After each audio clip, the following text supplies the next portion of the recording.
Malid. Hier nog een laptop. Zit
Ladies and gentlemen, may I ask you to take a seat? As a good tradition, we're starting a little bit late. Some technical problems in the digital university. Monsieur le Ministre, dear PhD graduates, dear colleagues and guests, bienvenue, welcome, and welcome to this year's PhD ceremony at the University of Luxembourg. My name is Jens Kreisel. I'm the Vice Rector for Research of the University and also the incoming Rector of the University, and I've got the privilege this afternoon to guide you through this ceremony. Today we celebrate 210 PhD graduates. We have never seen such an important number, and it is really a pleasure to see such a full room in front of me. For those of you joining us via live stream, I hope you can feel the festive atmosphere and you can feel how many we are here, and you will later hopefully feel also the proudness we all have. So dear graduates, it's a very special day for you today. For your families as well, for your friends being here, but also for the entire university, in particular also a proudness for your supervisors. Today, the university confers upon you the highest academic degree. You can call yourself now doctor, which is a quite special day. My sincerest congratulations, you succeeded, and in doing so, you made all of us proud. Your family, the university, and all other friends who came with you. A special merci vielmals goes to the many of you who came from other countries to Luxembourg to do your PhD. In addition to the about 30 Luxembourgish graduates, you're representing about 50 nations. So thank you for the trust you have been putting in our university. Thank you for the trust you have been putting into this country for coming here for your PhD. So a doctorate is a quite hard piece of work, as many of you know by now. Or as some is saying, doing a PhD is not a spectator sport. You're really doing things yourself. So it's about acquiring new knowledge through research, pushing the boundaries of your field, destroying old certainties, coming up with new questions, testing new theories of your field. And it is a long journey of discovery, but it is absolutely worth it. And while I'm looking at you graduates, I think I see two things. I see the hard journey you have been in there, but I also see the pleasure of discovery. And while looking at you, I imagine how you've been standing behind your microscope, perhaps, seeing something for the very first time, where you literally have been discovering something. You've literally seen something that no one else before has seen. I imagine you're thinking about new questions in law, having new intellectual challenges, thinking about how your discoveries can have an impact into society. I expect you to having looked at literature, thinking about a new problem for the very first time, having the intellectual pleasure of being the first person to understand something. There must have been these moments of immense pleasure, usually coming after a hard moment, but these moments of intense pleasure where you understand something then writing it up, which has been a tough period as well, and now you're here today and you can call yourself a doctor. So we live today in special times. We live in a time of macroeconomic crisis, of a war in Europe, increasing pressure on democracies in different countries, and we have the more and more visible effects of climate and climate change. So I'm entirely convinced that the world needs science, technology, knowledge, and innovation to tackle all these important problems. And science coming from a PhD like yours, paves the way to help shape the world of tomorrow. So doctoral candidates and their theses, so your theses and your work are the backbone of science. They're the true backbone of science and also of our university. And your work will help to make Luxembourg fit for the future. So as you embark in your careers, some of you have been embarking perhaps already, I would like to ask you to always keep in mind your PhD. Remain open and remain curious, just as you have been during your PhD. Your doctorate, I believe, is an absolute excellent basis for your future and also for the future of society and the big problems you will be looking at with other people. So keep on learning. Remaining curious means always keep on learning over the next years, and keep also, please, a passion to want to understand complex problems. Keep the passion of looking at intriguing situations. So, and please also remember that a PhD is a label, it's a quality label. It is not whatever a diploma. It's the highest academic degree at a university. And it shows to society that it can rely on your judgment as an expert. Your expertise will be important. Please use your expertise for the benefit of society. And as I said, we've got many important problems where we will need your expertise to tackle them. So just want to finish by saying it has been an absolute privilege of having all of you with us at our university, and it has been really a pleasure. So I can only hope that you enjoy our ceremony, which we have been setting up for you, for your parents, and also for ending an important story of your life. Thank you very much.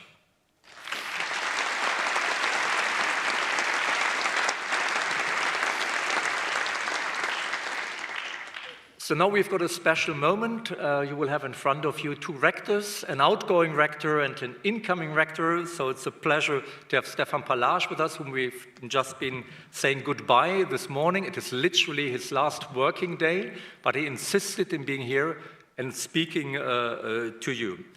So Stefan, we are much looking forward to your last speech in your distinctive style. Monsieur le Recteur, the floor is yours.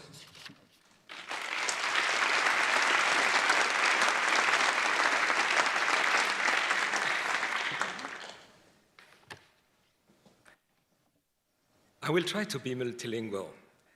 I will start in French. Monsieur le ministre, Excellences, messieurs, mesdames les députés, messieurs les doyens, les doyennes, les directeurs, les vice-recteurs, la future vice-rectrice, c'est un plaisir de vous accueillir aujourd'hui à Belleval. Et c'est un plaisir, cher docteur au pluriel, de vous accueillir pour cette journée qui est la vôtre. Nous sommes là pour vous célébrer, pour célébrer votre succès. C'est vous, aujourd'hui, que nous sommes venus honorer. Alors oui, c'est mon dernier speech, mais ce ne sera pas un speech d'adieu. Celui-là, je l'ai fait. Je suis là pour vous rendre hommage, et je vais essayer de le faire au mieux. La cérémonie d'aujourd'hui est certainement un moment important, un moment charnière dans votre vie. Elle porte plusieurs noms. Au Québec, d'où je viens, on parle d'une cérémonie de collation des grades. Parce qu'en termes académiques, nous vous remettons un grade, un peu comme à l'armée. Les grades existent au niveau du bachelor, au niveau du master et du PhD. Le PhD vous donne droit normalement à 3 barres sur votre toge que vous aurez peut-être un jour.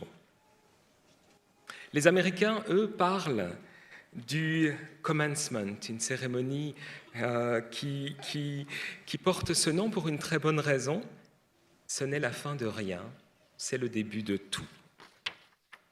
En ce 16 décembre 2022. Nous célébrons votre réussite et tous les chemins possibles qui s'ouvrent à vous. Sachez que ces chemins sont aussi nombreux et aussi larges que vous le souhaitez. Vous avez tous les moyens pour changer les comportements inefficaces autour de vous. Faites-le.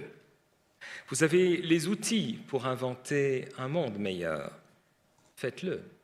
Soyez des héros pour vos enfants, pour vos proches, pour vos amis, pour votre pays. Une autre vie commence à la sortie de cet amphithéâtre et croyez-moi, cette vie est absolument magnifique. Your road to today's ceremony was not an easy one. It was in fact much harder for you than it was for most of your predecessors. You have accomplished a significant part of your studies during the worst pandemic the world has known in 100 years. Your success is thus remarkable. It deserves the recognition of all. You have literally earned this degree, and we are extremely proud to confer it to you. Dear graduates, dear doctors, you enter a network of people that will be your most valuable team for the rest of your life. Make sure you connect to those alumni who were sitting in this room last year and the year before. A network, of course, is worth nothing without connections. Be active in your alumni network. Make yourselves known to your peers. Help us follow your achievements, and together we do represent an incredible force. I have the pleasure still for a couple of days to be the rector of the University of Luxembourg. This university is very special. It is only 19 years old, but it already ranks in the top 25 universities younger than 50, according to Times Higher Education. Fourth in the world among the millennials. There is a very special ranking that forgets the past. It only focuses on the present. We don't have 200 years of history, 200 years of publications in the best reviews, but we do have 19. And if we focus on the last 4 years, what is the quality of a university today? Well, that special ranking is called the Leiden ranking.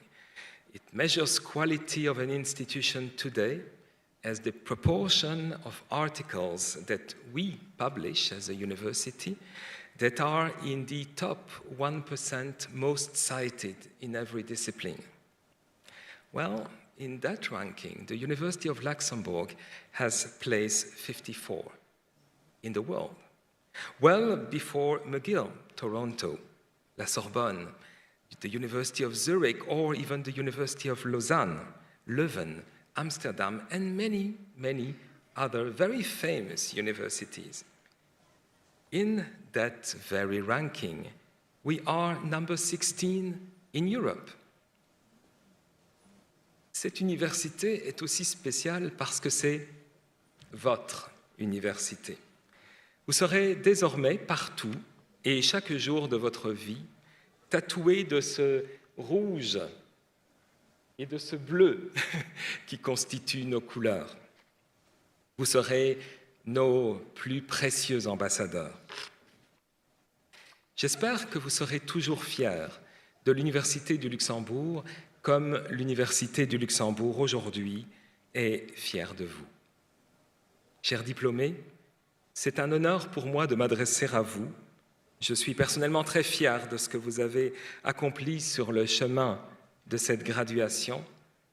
Vos professeurs, advisors, doyens, directeurs de centre, vice-recteurs partagent cette fierté. Vos proches également, qui ont été avec vous à chaque instant de ce PhD et qui ont partagé avec vous chacune des très, très, très nombreuses émotions derrière ce diplôme. Alors je vous remercie d'avoir fait confiance à cette jeune et fougueuse université qu'est l'Université du Luxembourg. Et sur le chemin qui commence aujourd'hui, n'hésitez jamais à rêver. Le monde manque cruellement de rêveurs. Le rêve est pour moi un des devoirs les plus importants du citoyen. Bien sûr, ne vous arrêtez jamais aux rêves. Faites en sorte que les meilleurs d'entre eux se réalisent. C'est la partie un peu plus difficile, c'est la partie à laquelle vos études de PhD et toute la résilience que vous y avez développée vous ont préparé au mieux. Je vous souhaite beaucoup de succès, je vous souhaite beaucoup de bonheur, je vous souhaite de ne jamais, jamais, jamais vous ennuyer. Si cela devait arriver, voyez l'ennui comme un signe qu'il est probablement temps de passer à autre chose. Die deutsche Sprache ist nicht die Sprache, die mir am leichtesten fällt. Aber es ist mir wichtig, Ihnen auch auf Deutsch zu sagen, wie stolz ich bin, Sie zu unseren Absolventen zählen zu dürfen. Merci, Monsieur le Ministre, merci au gouvernement du Luxembourg qui investit de façon aussi visionnaire dans l'enseignement supérieur et la recherche. C'est sans aucun doute le meilleur investissement, un investissement en vous, un investissement en votre avenir, un investissement en notre avenir collectif. Un investissement aussi dans la démocratie. Plus que jamais, dans ce 21e siècle de toutes les remises en question, plus que jamais, les universités ont-elles un rôle important à jouer dans le fonctionnement démocratique. À l'heure où la pensée critique se décline en 180 caractères, l'université assure un environnement de réflexion rigoureuse, indépendante, libre et dénuée de tout conflit d'intérêts. Elle offre un éclairage nuancé sur les grands enjeux de notre époque, établi avec rigueur ce qui est un fait et ce qui ne l'est pas, procure un avis expert sur les grands défis de la société. L'avis des chercheurs du Luxembourg, Research Luxembourg et de l'université a été absolument déterminant et important lors de la gestion de la pandémie. Nous avons la chance de vivre dans un pays qui chérit ses valeurs et qui investit dans son université. Je peux vous dire, Monsieur le Ministre, vous le savez, je le sais, il y a peu d'endroits dans le monde aujourd'hui où la dotation publique n'est pas en décroissance. Dans cette période de grande turbulence économique et d'inflation, le Luxembourg a choisi le choix contraire. Le Luxembourg a choisi d'investir davantage dans son université et plus généralement dans la recherche et l'enseignement supérieur. C'est vraiment visionnaire, c'est vraiment remarquable, c'est la meilleure politique économique qui soit, et c'est un économiste qui vous le dit. Dear graduates, on the road ahead, remember to make the most of everyday life. Is short, and you should enjoy every minute of it. My address to you is indeed my very last public speeches at the University of Luxembourg. I have earlier on said goodbye to my university community, a fantastic community whom you have learned to know. And I will move back to Montreal, where I left 3 children. COVID has changed distances, and it is time for my wife and myself to go home in Canada.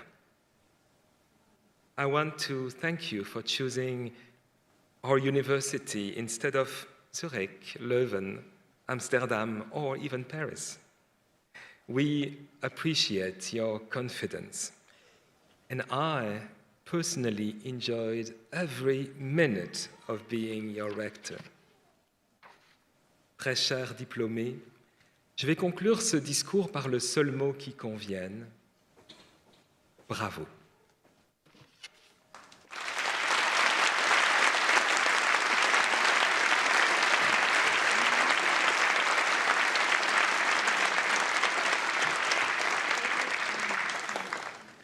Merci Stéphane. Je ne résiste pas, malgré le fait que nous vous ayons déjà dit au revoir il y a quelques heures, à te remercier à nouveau au nom de toute la communauté universitaire pour ton action et tout ce que tu as accompli durant ton mandat. Merci beaucoup Stéphane.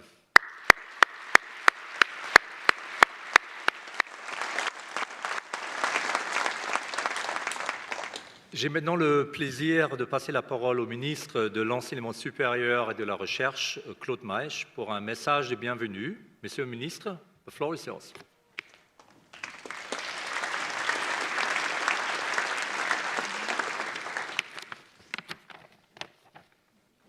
Dear Rector, dear Vice Rectors, Deans, CEOs, dear graduates, ladies and gentlemen. Let me start by congratulating all the doctoral graduates as well as their families and friends. Doctoral studies are a rocky road. Creativity, critical and innovative thinking, organizational talent, drive and perseverance are just some of the qualities needed to successfully complete a doctoral thesis, not to mention the time required and sacrificed. Thus, a doctoral degree is not an end in itself. It's a stage towards the future. PhD years are not an educational or scientific interlude from which nothing would remain apart from the work produced. On the contrary, it is a real professional experience. To be trained through research is to learn how to manage a project and a budget, to turn around when you are at the dead end without losing heart, or to find solutions when you encounter an obstacle. However, tackling a PhD thesis also means to launch yourself without knowing the outcome, to work in complete autonomy, but also to work as part of a team, and to be constantly confronted with the demanding viewpoint of the scientific community. A doctor is therefore not only a scientist, but also an individual who knows how to react and build methodically in the face of the unknown. Furthermore, through the successful conclusion of your PhD, you also contribute to the reputation and the research excellence of the University of Luxembourg and the whole research ecosystem in Luxembourg, and I would like to express my heartfelt thanks to all of you. Let me also express my appreciation for your thesis supervisors who have accompanied and guided you on this way and whose own excellence and commitment are also demonstrated by your success. Last but not least, a big thank you to the University of Luxembourg and its responsible persons for the overall scientific broad range of PhD programs and their excellent organization and practical implementation. Mesdames et messieurs, d'ici 2030, le Luxembourg aspire à devenir une société de la connaissance durable et diverse, ainsi qu'une société numérique sécurisée. Aujourd'hui, nous sommes confrontés à de nombreux défis sur le plan mondial, y compris ceux liés à la pauvreté, aux inégalités, au changement climatique, à la dégradation de l'environnement, à l'installation ou au maintien de la paix et à l'accès à la justice pour tous. Les sciences, la recherche et l'innovation, trois domaines dans lesquels évolue et excelle l'Université de Luxembourg, jouent un rôle clé dans la réalisation de ses ambitions. Ces secteurs ont pour mission d'un côté d'éduquer et d'autre côté d'attirer des talents dans une société de la connaissance, dont la société à la connaissance en aura besoin, tout en valorisant la diversité. Les jeunes titulaires de doctorat que je vois devant moi ce soir sont probablement le meilleur témoignage du fait que nous réussissons très bien dans cette ambition. Le gouvernement luxembourgeois a fait de la recherche et de l'innovation l'une des pierres angulaires de cette vision de l'avenir et n'a cessé d'investir dans ce secteur depuis le début du millénaire. Grâce à ces investissements, un écosystème de recherche et d'innovation dynamique et internationalement visible, dont vous, jeunes docteurs, faites partie, s'est développé. Votre ambition à court, moyen et à long terme est de permettre à cet écosystème de déployer tout son potentiel en termes d'impact sur le développement du pays et au-delà. Le Grand-Duché continuera résolument à investir dans la recherche et l'innovation et à fixer des priorités fondamentales afin de tenir compte des défis sociétaux, politiques et économiques. Dans cet ordre d'idées, l'accent pour le développement de nouvelles activités sera clairement mis sur la collaboration et la complémentarité entre les différents organismes de recherche nationaux. La stratégie nationale de la recherche et de l'innovation préconise ainsi une approche interdisciplinaire.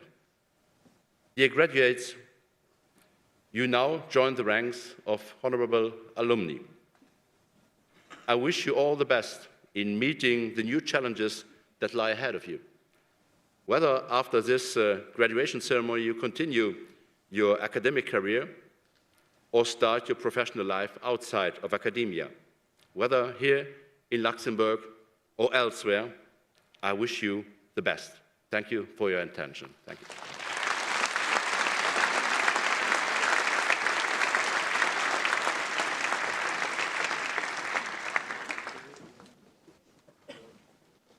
I think we've got the youngest PhD candidates ever in front of us. The future is yours. So, after the pandemic, the Luxembourg University Choir is finally back on stage.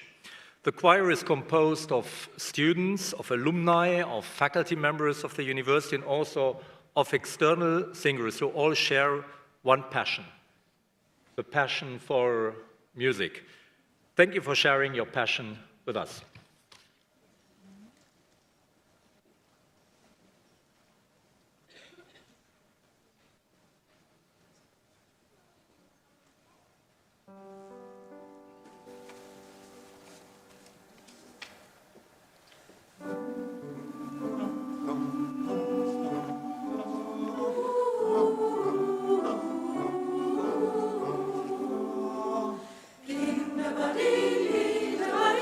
Coming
Merci à la chorale.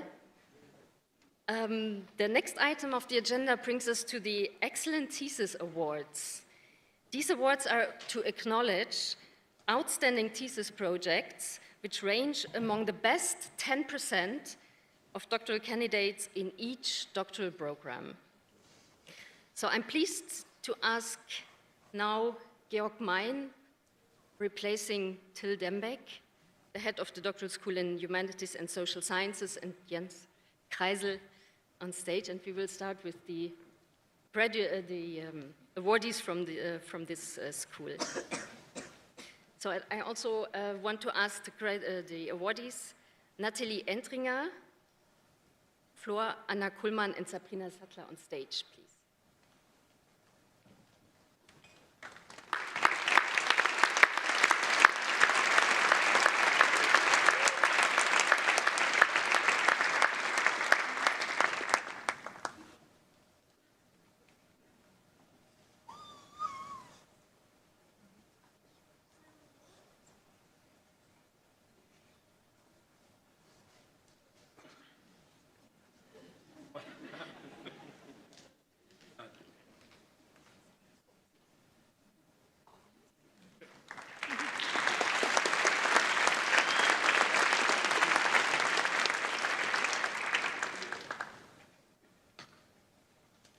Flor Anna Kuhlmann.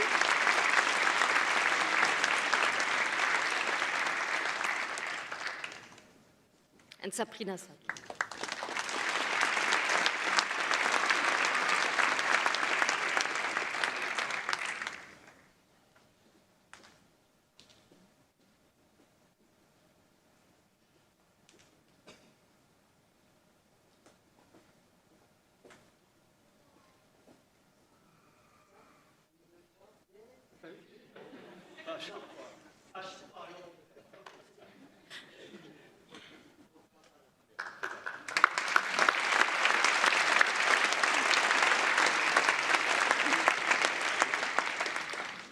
The Doctoral School in Economics, Finance and Management will be represented by Professor Gautam Tripathi, replacing Professor Pierre Picard. Congratulations to their laureate, Ana Cecilia Montes Viñas.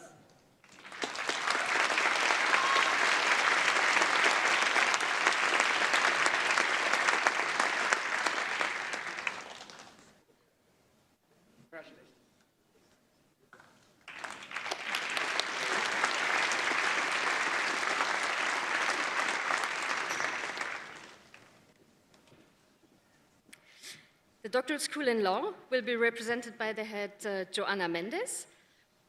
Congratulations to the awardee, Panagiotis Sinonos.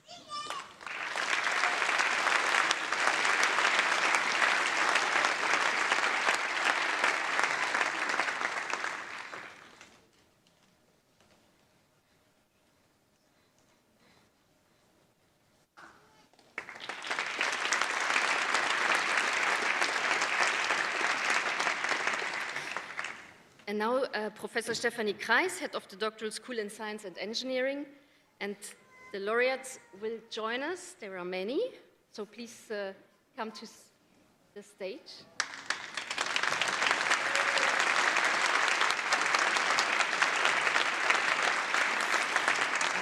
Congratulations to Alessio Buscemi.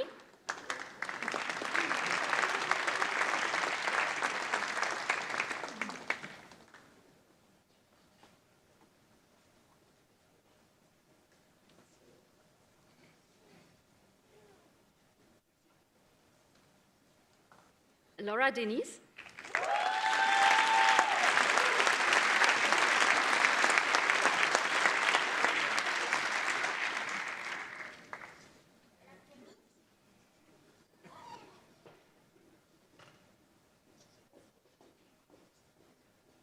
Christophe Ferreira Torres.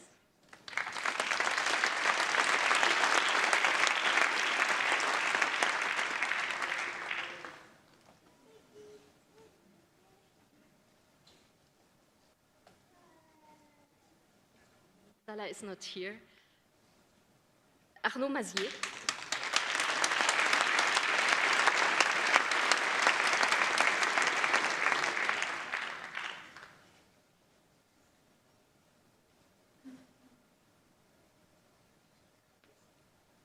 Mohit Sodh.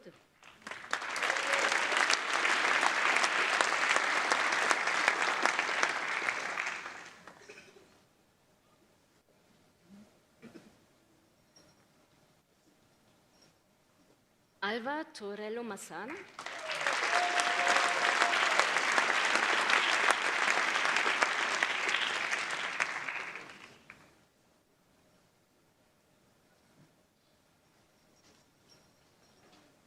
Giuseppe Vito.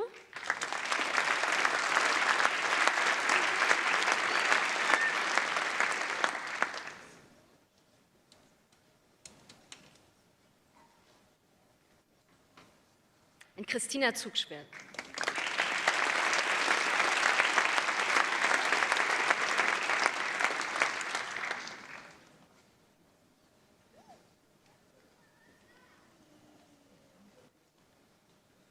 So congratulations to all of you. And many of you will wonder what exactly these young researchers are working on, and we have asked 5 of them to give us a short presentation. And I will now hand over to my colleague Pranjul Shah, who worked with the PhDs to prepare them for this presentation.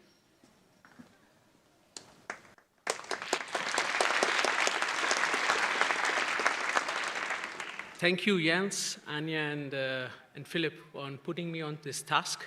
It's been a double-edged sword, as you can imagine, to ask 5 brilliant minds and distinguished researchers to squeeze their 4 years' worth of work into 3 minutes. So it was quite a challenge. But on the same side, I have to say it was a great opportunity, because some of you know, but not many, that I was among the first employees on this campus 12 years ago. In fact, even before the university moved, I was here on September 11th. And sometimes in the wrong corner of the campus, you forget how the campus has grown. And I think if you look at the flavor of the 5 pitches that you will see today, you're going to realize, and it was a great reflection point for me, to see the whole diversity of topics that now this university actually tackles. And it's been a great pleasure and a learning opportunity for me, too, to see what amazing things are going on behind these walls of this university. So it's my great pleasure to bring you these 5 amazing PhD. I had loved every bit of working with them and coaching them. Let's start with the PhD from the doctoral school in Humanities and Social Sciences. Flor, the floor is yours.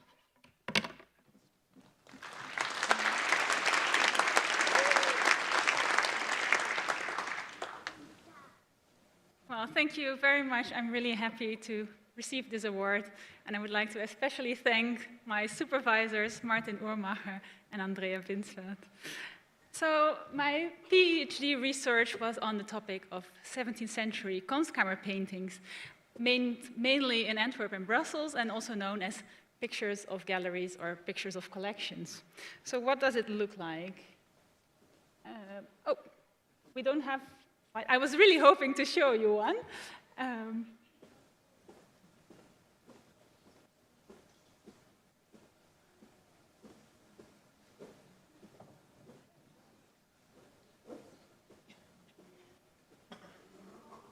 So this is it.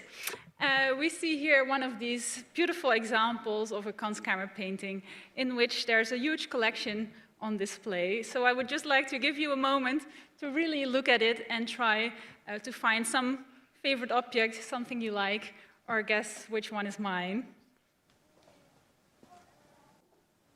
So what you may not have realized is that this is a rather tough task. Well, I was going to show you the many objects that I annotated in this particular painting. Should come up. Since I'm working with images, there's always something to load or to catch up with us. But Use your image on this one at your end. well, it doesn't matter. You saw the big one. There are about 120 objects and things displayed in here, even more. And when we keep in mind that I was able to find about 160 of these paintings, you can imagine there's quite a lot going on in there.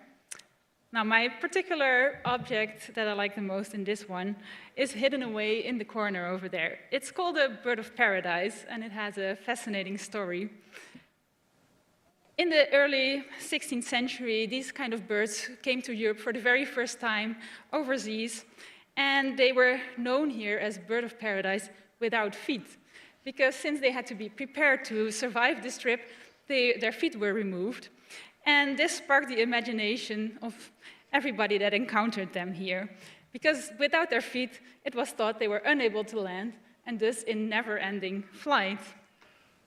Now, if we look at contemporary visual culture, we see that this bird got all kinds of symbolic connotations. For example, here it is equated with the nature of fortune, and both, as you can see, are depicted without feet, always on the move and going where the wind blows.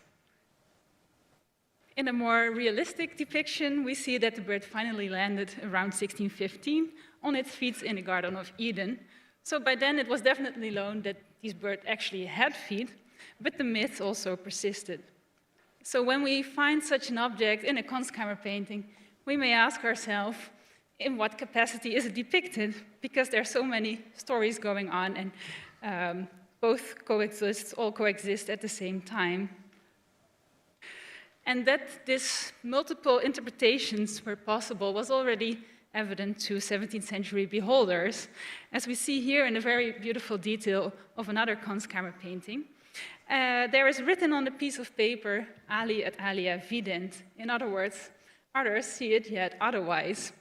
So everybody interprets things differently, and we all try to make sense of it by ourselves. So again, some pictures missing here. In the end, for my PhD research, I tried to catalog as much of these paintings as I could find that still exist today. And I developed a unique way to keep track of all the things depicted in there and what they actually mean or could have meant for us and for contemporary beholders.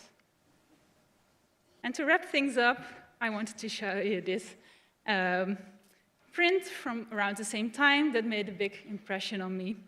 It tells us what people thought back then about cataloging and how this could lead to new knowledge and wisdom, at least for those with unblinking eyes.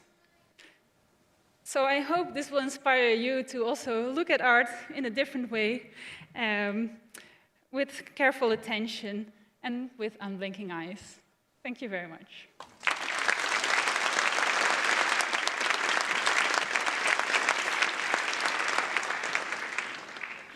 So next, we have from the Doctoral School of Economics, Finance and Management, Ana Cecilia Montes.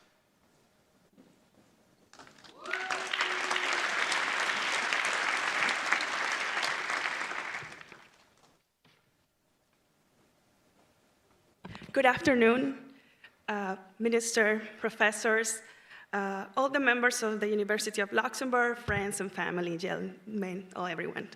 My name is Ana Montes Viñas, and I am very thankful and very honored to receive this award, and also very grateful to be able to share with you today about my research on international migration that I undertook during my PhD studies. Again, with my professor and supervisor, Michel Ben, and my co-authors, Professor Sanai and Professor Dokia.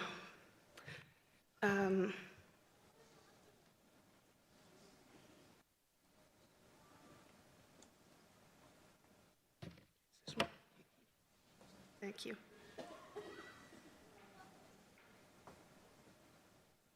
Okay, so we know human migration is not a new phenomenon. The movement of people from one place to another is very inherent in humankind. Despite being such a natural process, it still ignites political debates and concerns among us. When we see images like this in the media, in the news, it brings questions to us. It also ignites different views, perspectives, and it proliferates myths in our society. So during my PhD, I set out to explore some of these common myths. For example, I studied the role of financial aid offered to a specific set of migrants which are international students, and how did this help them to complete higher education abroad? Also, I studied the aspiration and expectations of migrant children, and lastly, I also studied cultural distance and migration diasporas. And it seems like a lot of topics, but we can view migration from very different points of view. So what did I found in a nutshell? First, I can tell you that scholarships are a very powerful tool to incentivize the pursuit of higher education abroad. I find that this type of scholarship that I studied using different statistical methods and different data sources, they increase the completion of master's degrees abroad by 30 percentage points. What can I tell you about migrant children? Well, despite that their family situations being not optimal, migrant children perform even better than their native peers in the US. And I can tell you that they have high aspirations to achieve a college degree. And they overcompensate these perceived disadvantages that they also have with more study time, more study effort. And that leads them to have good performance. Now, what can I tell you about cultural differences and migration diasporas? Certainly, migration diasporas does not exacerbate the flow of migrants coming from very different cultures. So in a summary, oops. Okay, I'm sorry, I'm in another presentation. In a summary, I want to tell you that during my thesis work, this helped me discover that I can view migration from different lenses. And I really hope today that this can inspire other people to view migration through a different window. Thank you so much for your attention, and congratulations to all the graduates.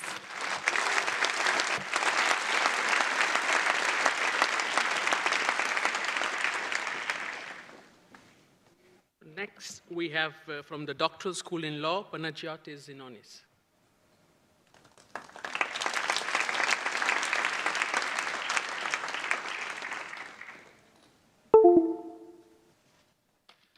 Good afternoon, everyone. Before presenting my work and myself, I would like to take the opportunity to thank very warmly my supervisor, Professor Eleftherian Eframi. And coming back to me now, I am Panagiotis, I come from Cyprus, and I am very pleased to receive this prize for my thesis on the legal identity of the European Union. 2 weeks ago, Luxembourg suspended public access to a company registry to comply with the ruling of the Court of Justice related to the rights on privacy. This is only an example of how the interaction between EU law and the laws of the member states affect the protection of rights. Here in a positive way, but sometimes challenges arise. Think about the judicial reforms, the reforms of the judiciary in Poland, and the right to effective judicial protection, or the general challenges to the rule of law in, let's say, Hungary. My thesis focuses on the most radical aspect of legal interactions, the identity of each legal order. The aim is to systematize those legal interactions and find theoretical and procedural conditions able to guarantee that specifically those interactions will be beneficial for the protection of rights. What's the best way to search and find such conditions than a reality check? I base this check on a hypothesis that the identity of the EU revolves around the protection of rights. The current state of the law, unfortunately, disproves this hypothesis. But, and it's an important but stresses that we have rules, principles, and mechanisms that allow the Union to be a system of effective protection of rights. To explain, let's imagine the legal order of the Union as a tower, and the legal order of each member state as another tower. Those towers resemble to each other, but they never physically touch. How can we then talk about interaction? Here comes my thesis, reshuffling the understanding of identities and replacing our towers by triangles. identities have been used for decades by national courts to oppose aspects of EU law, mainly to guarantee a better protection of fundamental rights. However, if a national court invokes their identity to oppose EU values or rights, then our triangles are getting apart to the detriment of rights. What I needed to do was to find how 27 member states and the EU can form together a system where the interactions, the legal interactions, can be beneficial for the protection of rights. According to my work, to my thesis, this is possible thanks to a fully fledged EU legal identity, the principle of loyalty, that allows the emergence of a new legal space, the transnational EU legal system. By reshuffling the understanding of interactions and legal identities, my thesis allows to take a new perspective, to have a new understanding of the EU, and I think it's a better understanding because it allows us to really rely and take into account the importance of the actors of the system, that they interact thanks to existing procedure within this system in order to achieve the objective of preserving the rights. Those actors are, of course, the legislators, the judges, and individuals, that they are the most important, probably, actor of that system. This conclusion of my thesis, this understanding, fully complies with the initial vision of Europe, relentlessly promoted by Luxembourg, and it also reminds us that a legal system, that any legal system, is only what we do with it. Thank you very much for this wonderful prize and for your attention.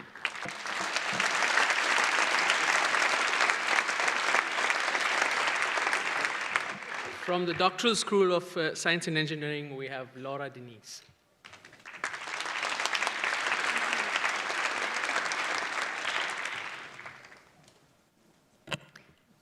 Good afternoon, everyone.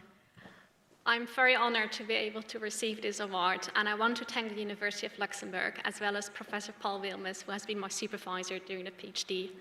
And I'm happy to be able to tell you a little bit about what I worked on during my research. So, although macroscopically small and invisible to our eye, bacteria shape our everyday life. We are surrounded by them, and we're outnumbered by them. Even within our own body, we are accompanied by at least as many microorganisms, including bacteria, as actual human cells.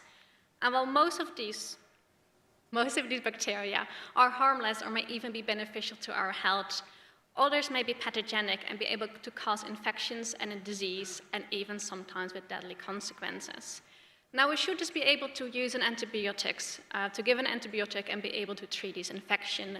Sadly, this is not always the case anymore, because bacteria are able to develop antimicrobial resistance to protect themselves against these antibiotics. In fact, the excessive use of antibiotics and the lack of development of new ones has led to a dramatic increase of antimicrobial resistance in the last decades, in which is now limiting our treatment options. So during my PhD, I focused on understanding how these bacteria, which I found widespread not only in the human microbiome, but also in the animal microbiome and environment around us, are able to acquire these antimicrobial resistance, and also the mechanisms by which they're able to share these by other bacteria. So to do this, we approach this using a One Health perspective, in which we investigate not only the human microbiome, which we looked at an infant microbiome, but also studied a mice model representing the animal microbiome, as well as environmental samples, including a wastewater treatment plant, heavily influenced by humans, as you can imagine, as well as a pristine environment, which was a glacier-fed stream. To start off with our infant microbiome, we found that as early on as 5 days after birth, we were able to identify antimicrobial resistance within the human microbiome. Also, interestingly, we found that in babies born via cesarean section, there was a much higher abundance of hospital-acquired antimicrobial resistance mechanisms. Also, interestingly, irrespective of birth mode, we've identified different mechanisms of dissemination of resistance genes between different bacteria within our microbiome. Now, keep in mind that none of these infants were given any antibiotics, and this was already present within their microbiome. Which brings us to to a different point, because we were interested in, so what then does the effect of antibiotics do to our microbiome? And to study this, we went to the animal microbiome, or more specifically, we used a mice model, which the mice were given over a period of 7 days an antibiotic cocktail, and which we then investigated the effect of this on the microbiome.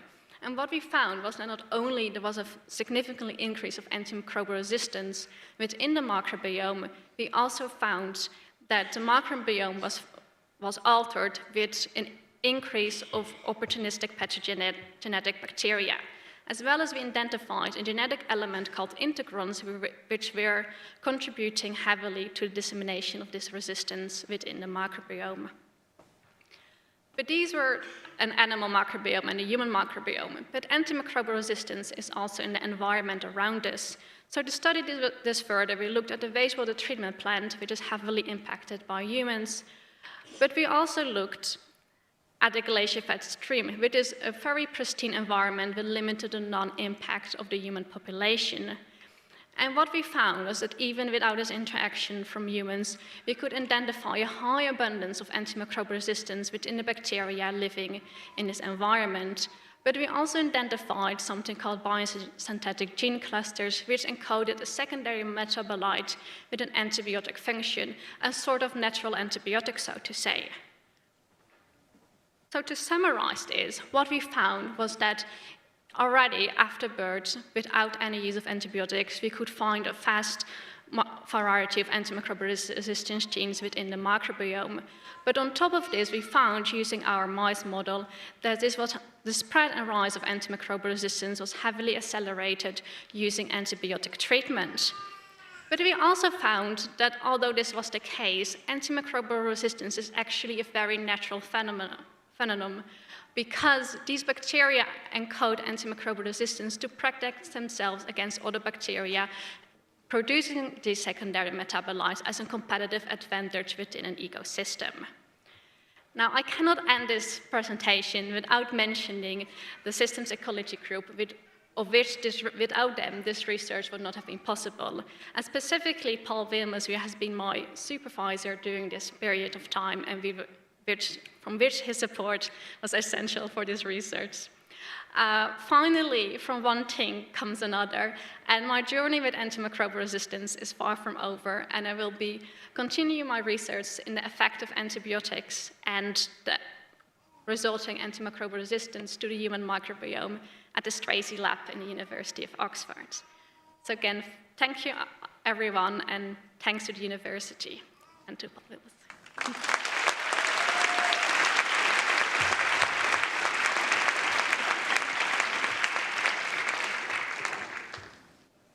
For the next award, I want to bring in Arnaud from the Doctoral School of Science and Engineering. Before we jump into this presentation, I just have a small disclaimer. So Arnaud's work is focused on breast cancer. So there's no research on where we don't include patients in this case. So I want to already warn you, and a small disclaimer, that if you find any of these slides a bit disturbing, I would really request you to look away or close your eyes. It's going to be 3 minutes and it'll pass. So please bear with us, but it's fantastic work, and we would not like to dial it down with the amazing work is done with patients from different hospitals, and it's data that deserves academic recognition. So thank you.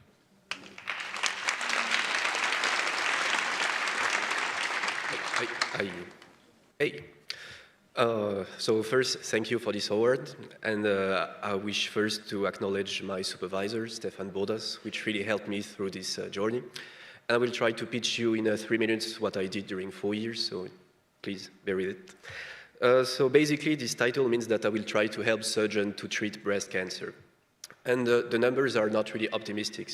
Basically, you have 1 woman over 8 that will encounter breast cancer in their life. The causes are still kind of in a discovery stage. We try to identify them, but they could be really diverse, so it's really hard to target just one factor. It's also the deadliest cancer for women. It accounts for 15% of death among every cancer. And in 20 years, it's expected to have almost 1 more million cases. So in case of, let's say, first symptom, the first thing to do is to go see a GP to have a first medical check, where the surgeon will assess a medical background such as the age, the physical condition, and later he will also assess a type, so it means where the tumor is actually located. Then we will look at the grade, meaning how aggressive is the tumor, and also a stage, meaning how advanced is the patient's tumor. With all those information, the surgeon has to reach a conclusion. Shall he go for a mastectomy, meaning cutting the whole breast, or opt for a lumpectomy, which is the breast-conserving surgery? My focus is on the latest because it's the less traumatizing for the woman and the one to prefer. So on the next slides, you might see the disclaimer will be useful at that moment. In the surgical pipeline, the surgeon will first start with preoperative imaging. So it's basically an MRI where the woman lays on the belly, and the surgery will be made on the back. The woman lays on the back. So basically, between those two steps, there has been a huge movement of the breast, and the surgeon doesn't really know where the tumor is anymore. Between those two steps, a tumor localization can be done through an echography. The surgeon will insert a metallic hook or some radioactive marker, which is quite invasive for the patient. Then he will have to plan the surgery. So I will try to help the surgeon on those two steps. First, on the surgery planning. What I proposed in the new pipeline is to first start with a data acquisition. Those data could be acquired through a surface scan. So we basically circle around the patient with a depth camera on an iPad, for example. And then we can obtain what we see on the bottom. So it's a 3D version of the patient, but on the computer. Then I created a model. This model is articulated. It can deform to fit any kind of patient. On this specific model, a surgeon is drawing the patterns that he will use for the surgery. And those patterns can be deformed and adapted to every patient. And as you can see on the right image, so what you see on black are the patterns drawn by the surgeons, and in white are the prediction of our model. So we have a pretty good fit.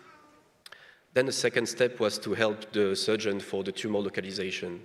We used exactly the same methods. So we used this scan, but in the surgical position when the woman lays on the back. Then I created a model that can be adapted to any kind of woman, and using some physics behind, we will be able to deform the model from the preoperative imaging to the surgical one. And when you can see that is deforming, and what you can see here in green is the location of the tumor, basically. So with those tools, we really hope to enhance the surgeon experience, and one step that we wish to bring to the surgeons is the training. So what you can see in this image is, according to me, the future of digital medicine, where a surgeon will be able to practice a surgery on his computer. So what you can see here is basically I'm using a haptic device, so it means that I can interact with my simulation and have a real feedback, how a liver would really feel. And we really hope to train the next surgeons with this way. So that concludes my talk. Thank you, and thank you, sorry.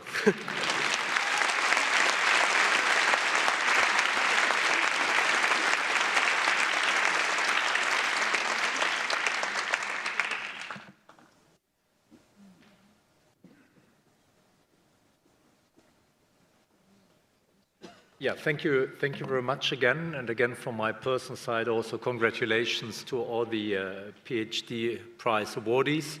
I've been speaking a little bit earlier about the passion I imagine when you're doing your research, and I think you've really managed to show this, how deeply passionate you are about your topic, and it's interesting, all the different facets and types of PhDs you're running at the university. Great quality of presentation as well. Even with the digital problems, you keep calm, and so great. So this year again, now we come to a last prize. The Fondation Auguste Laval presents the prize to one of our PhDs in physics, and we have the pleasure to welcome Mr. Ackermann representing the foundation, and I would like to invite Mr. Ackermann and also the winner, Alva Torello, of the award to the stage for 2 presentations. Thank you very much.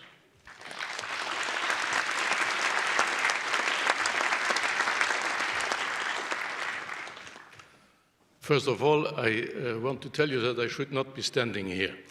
It's in fact, I am just representing Mr. Dominique Laval, the chairman of the Foundation Auguste Laval. Myself, my name is, as you said, Charles Ackerman. I'm in the board of this foundation. Mr. Laval has seen his flight coming back from Romania cancelled, so he should be in the plane tonight to be back here. So he sent me his short speech in the honor of Mr. I have to look with my glasses, of Mr. Alvar Torello Massana. So it is in French. Madame, Monsieur le ministre Maïch, Monsieur le recteur Palage et vice-recteur Kreise-Loulin-Vers, chers professeurs et étudiants, et bien sûr doctorants, je m'adresse à vous toutes et tous, et plus particulièrement à Monsieur Alvar Torello Massana, choisi cette année par le recteur et ses proches collaborateurs comme lauréat du prix de notre fondation. Nous avons le grand plaisir de pouvoir ainsi remettre à M. Torello un montant de 10 000 € pour le soutenir et l'encourager dans ses travaux sur l'effet électrocalorique et de la pyroélectricité créée par un champ électrique ou magnétique sur des composants non conducteurs trouvant application au niveau des réfrigérateurs ou climatisations en visant à supprimer les émissions de gaz à effet de serre. M. Alvar Torello va vous expliquer comment l'effet créé par la charge d'un composant non conducteur tel qu'un polymère ou de la céramique dégage lors de sa décharge du froid et du chaud. M. Torello travaille en étroite collaboration avec le professeur Emmanuel Dufay et Gérard Mathieu. Il a opéré au sein de notre université depuis 2016 et atteint cette année le grade de post-doctorant. À mon titre personnel, je voudrais vous dire, M. Torello, allez travailler beaucoup et surtout écouter M. Palage qui a dit concrétiser vos rêves. Donc, tout en lui souhaitant, ça c'est la conclusion de M. Laval, bonne continuation. Je cède à présent la parole à M. Torello. Merci.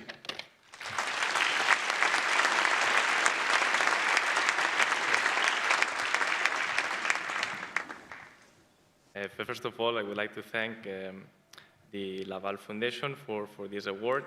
I would like, of course, to thank my supervisor, Emmanuel Dufay. Perhaps you later can help me translate this speech because I don't speak French, but I'm sure it was very good. So now I would like to summarize the topic of my PhD defense.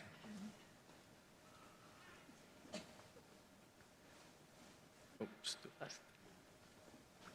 Okay.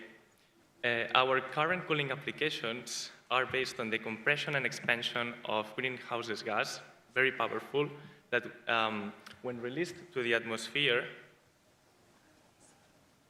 they contribute enormously to global warming and its dramatic consequences. In addition to that, their efficiency is hardly expected to be improved since this is technology that has been developed for more than 100 years and plenty of advancements have already been implemented into this. In recent years, there is a group of materials that has been identified as an excellent alternative to that. These are known as electrocalorics, and it consists of solid materials that have the capability to change their temperature when we apply or remove an electric field to them. Electrocalorics are great because first, they do not compel the direct use of greenhouse gases, and secondly, they are highly efficient in the sense that the amount of work that is required to trigger this effect is very little, and most of it can be recovered. Despite these notorious advantages, prototypes proposed to date struggle to achieve temperature variations larger than 10 degrees, a milestone imposed by the cooling industry, and hence their industrial development was discouraged. The main goal of my PhD thesis was then to come up with an electrocaloric demonstrator able to surpass the so-called 10 degrees barrier. To do so, we simulated first the experimental performance that we had at the time, which was not very good, and second, we used this model to explore novel prototypes configurations with better performances. After implementing some of the modifications suggested by the simulations, we measured experimentally a temperature difference of 13 degrees around room temperature. The key feature of our novel device consisted of finding a suitable way of reducing as much as possible the inactive mass of the prototype while ensuring proper thermal insulation. And this differs from what previous literature works had been done, in which massive and more bulky structural pieces were used instead. Secondly, we also studied how good our electrocaloric prototype was at doing the reversed effect. This is converting wasted heat into electricity. And we found out that our results were well beyond the state of the art in terms of energy density, but also Carnot efficiency. We believe then that the work and results presented in this thesis is going to attract the interest and catch the attention of industrial partners and help us develop these kind of prototypes, and why not make them a real product, if not tomorrow, the day after tomorrow. Thank you very much for your attention.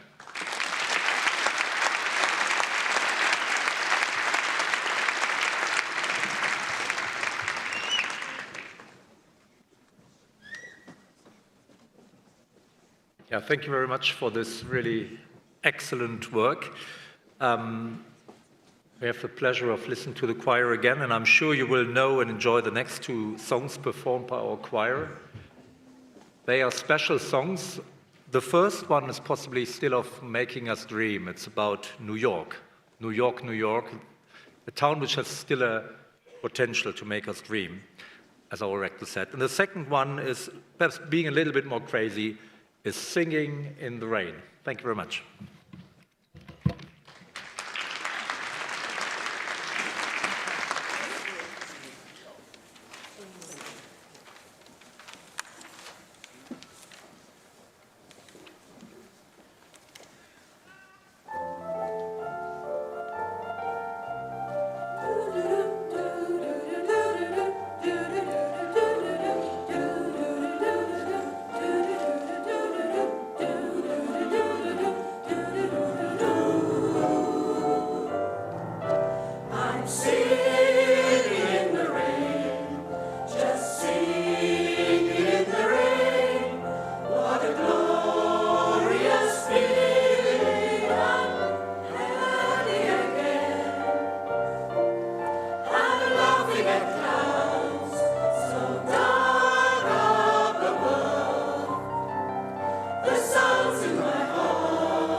Let the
Merci beaucoup.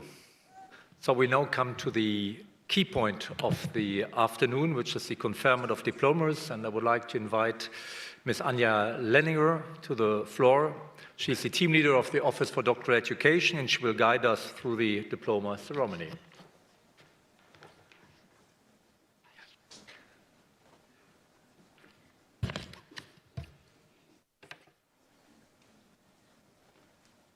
Okay, welcome again to all of you. Here's a little picture to show you how we will do this.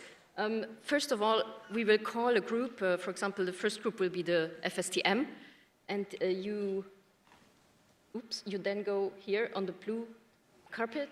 Then you get individually your diploma. A photo will be taken. Then you sign your diploma with the ladies there. Please don't forget this. And then you go back to your seat. And the group picture we will take afterwards because we're running late already. So, and we will do this very quickly. Okay, so let's start with the Faculty of Science, Technology and Medicine. I invite Jean-Marc Schlenker, who's the Dean of the Faculty, to the floor. And I invite all graduates of this faculty to go to the blue carpet now.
So we start with Ilaria Angela Amantea.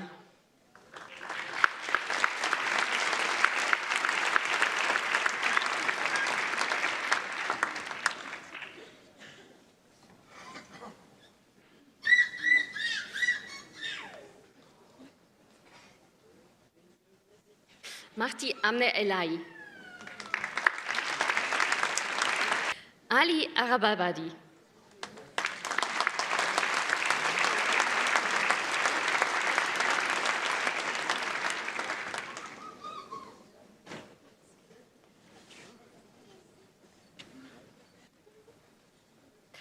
Hanna Brunhoferova.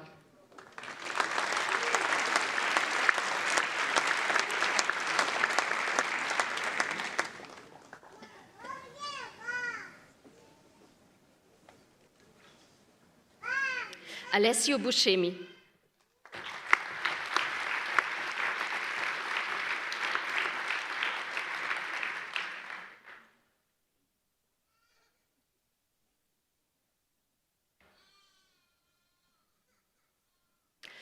Luan Cardoso dos Santos.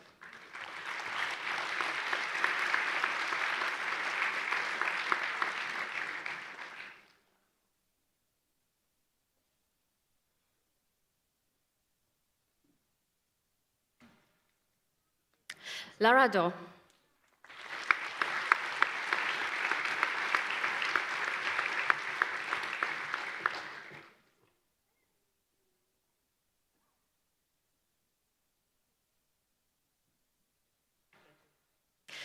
Jovan Fodor.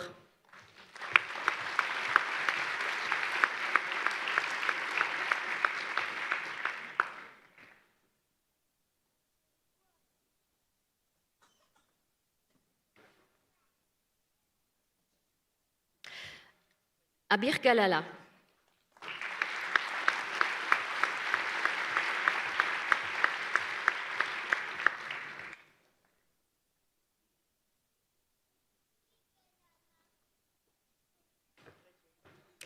Valentin Garino.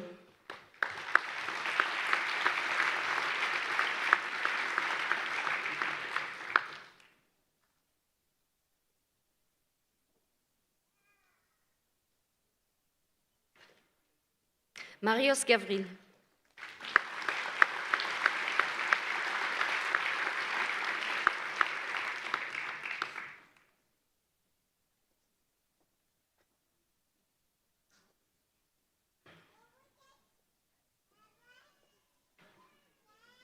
Shori Hadalan.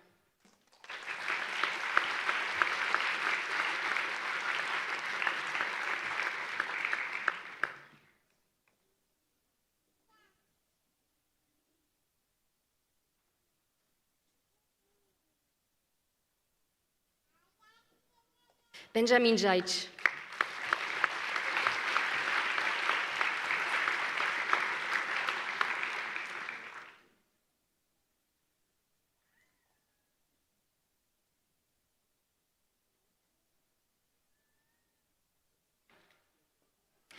Christian Kamini Boumenou.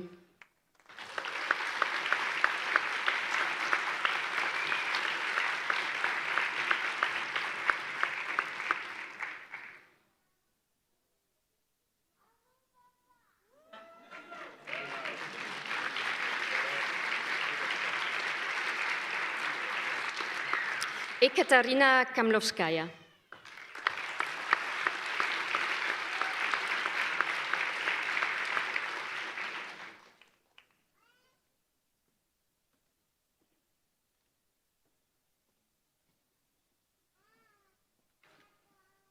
Mohammad Reza Karimpour.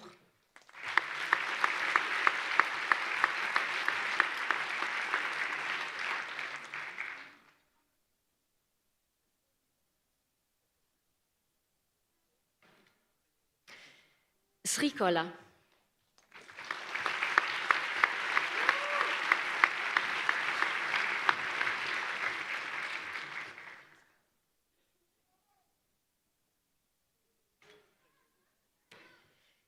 Claudius Moritz-Lehr.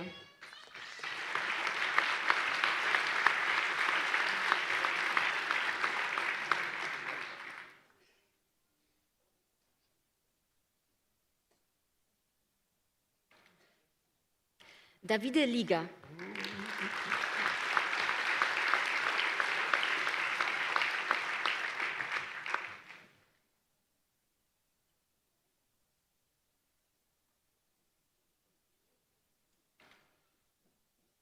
Chilong Mai.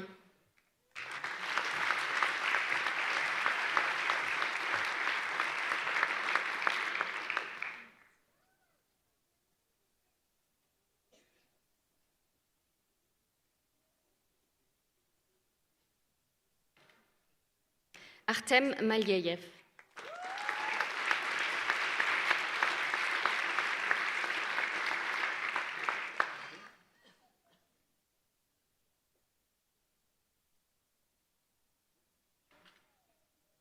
Kartik Mativanan.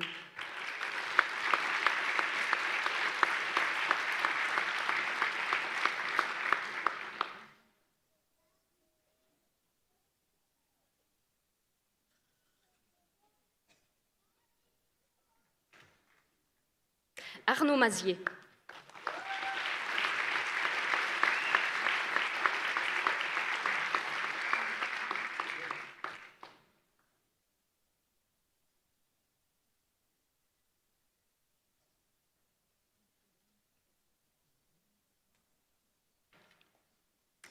Xavier Mazour.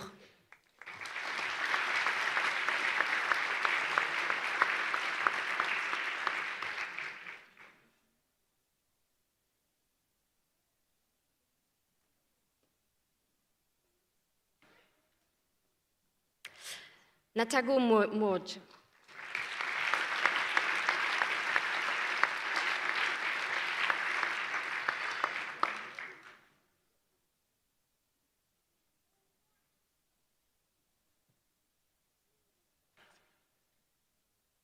Nadej Venkuni Minungu.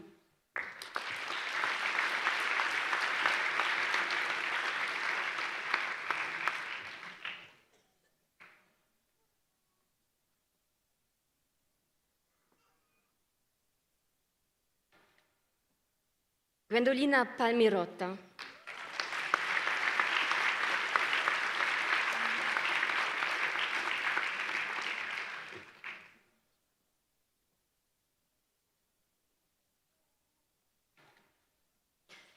Tayana Rakoton Janarari.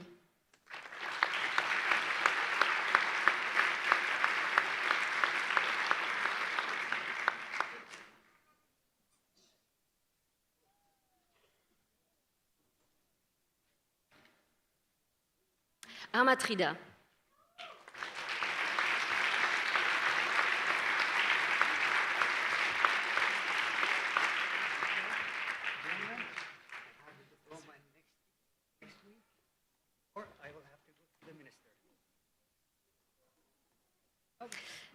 Ariane Schäffer.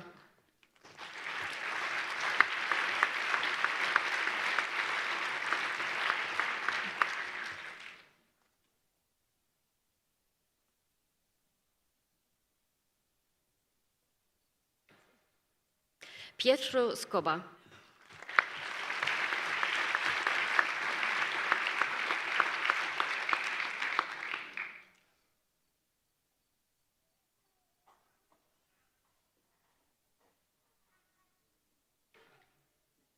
Sharif Shahini.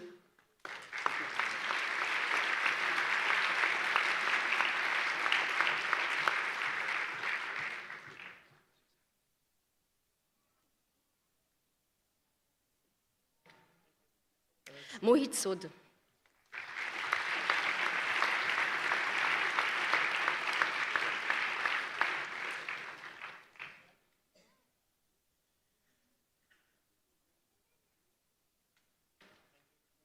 Amal Tavakuli.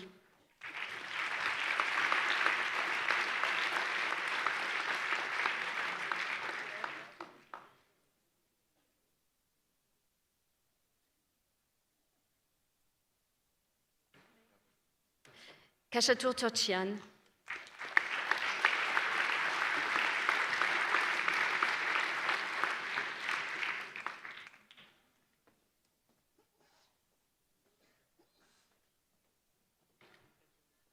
Stefan Urshun.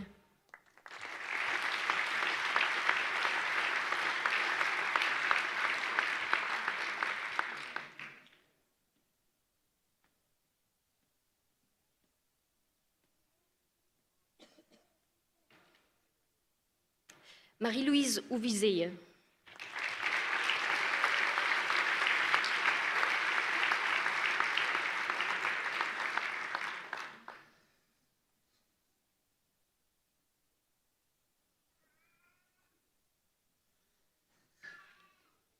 Shamek Watz.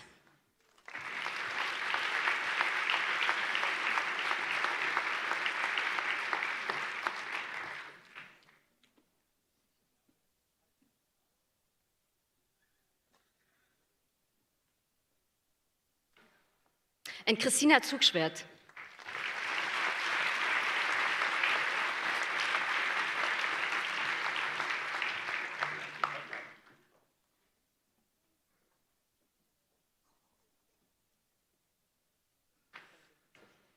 Congratulations to all FSTM graduates.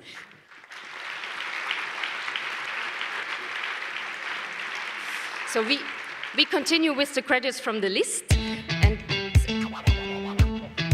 we call Jorge Iñiguez, who will represent Dr. Thomas Calstenius, who regretfully had to leave, and we thank Jorge for his unforeseen replacement task. Thank you very much.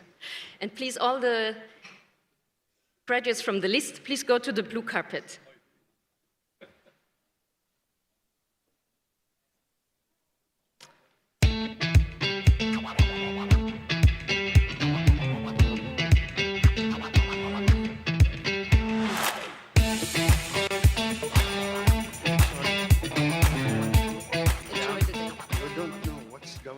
I know everything. I know it. We start with Naveen Arushami.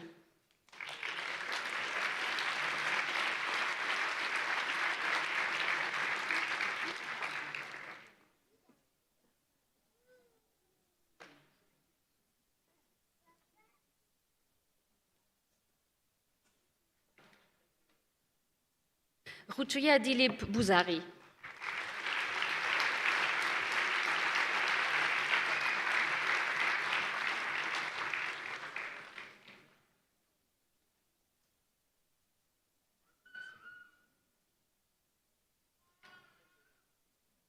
Lauriane Chuseville.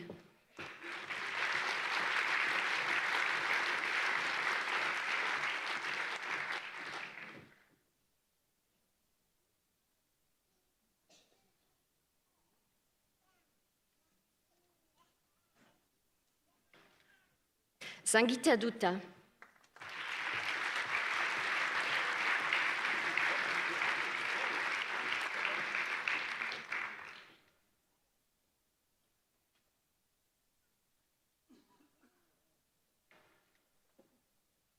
Sachin Engadati.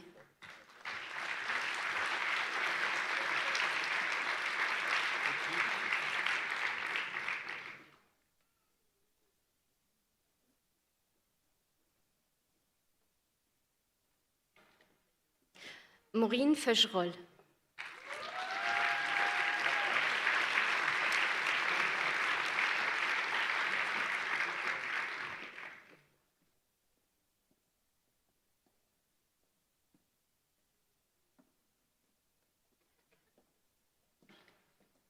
Nick Arcana.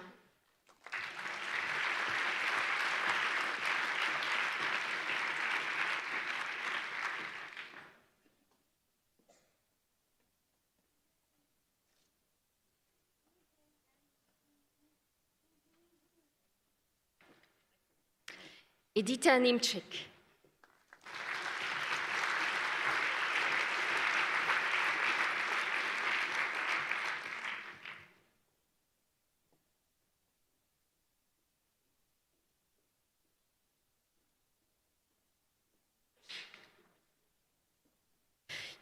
Yuri Nushov-Kwe Kamge.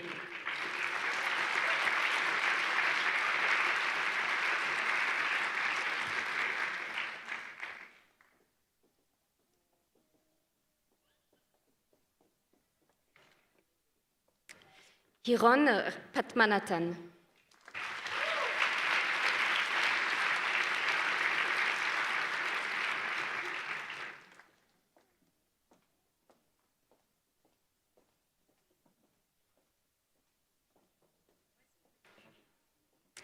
Vasu Prasadam.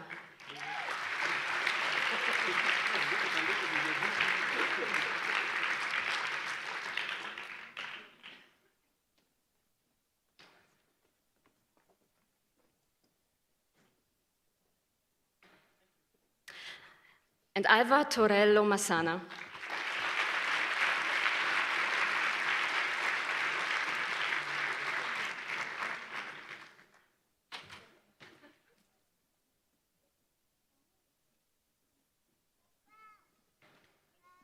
So congratulations to all LIST graduates.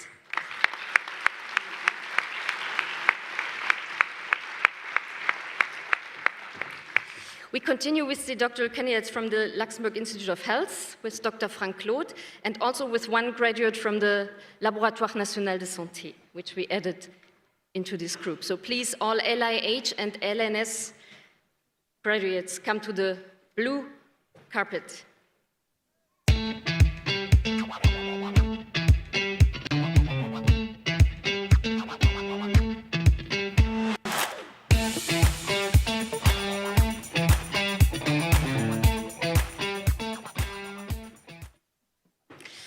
Christoph Kapelle.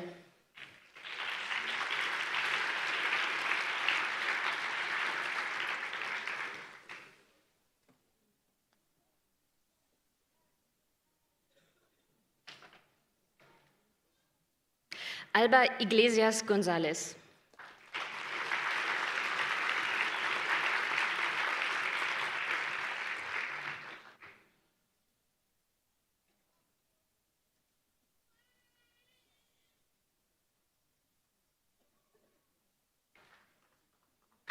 Kathleen Momartz.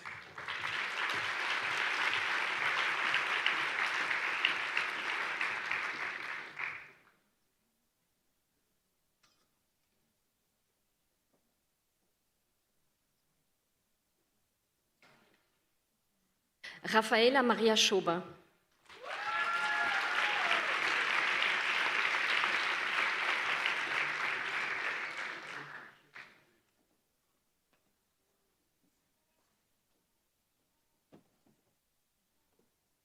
Mathis Wolter.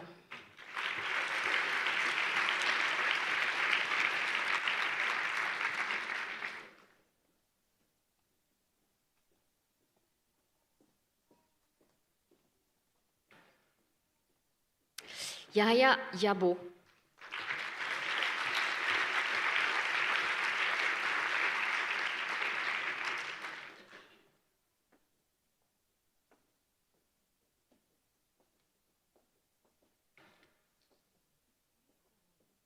And from the LNS, Morgane Nenik.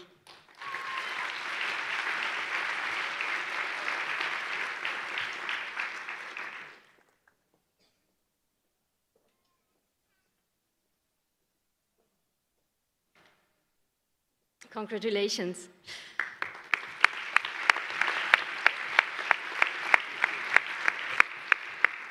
And we continue with the Faculty of Law, Economics and Finance with Professor Benny Mantin, who replaces Katalin Ligeti, the Dean. And I would like to invite all of the graduates of the FDEF to the blue carpet, please.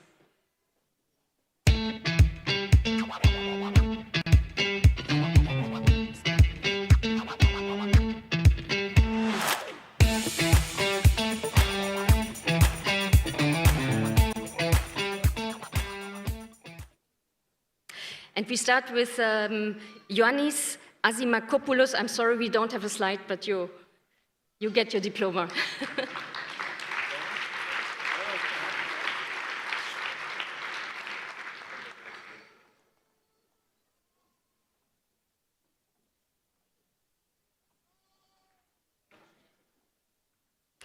Simona Demkova.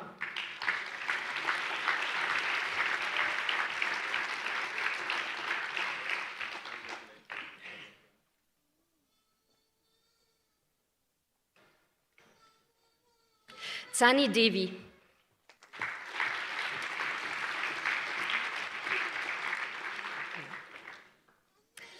Melvin Trent.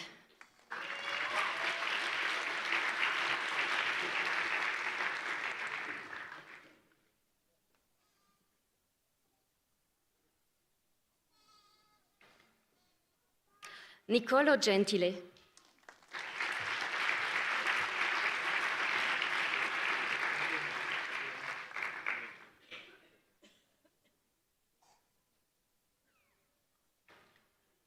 Anna Ignashkina.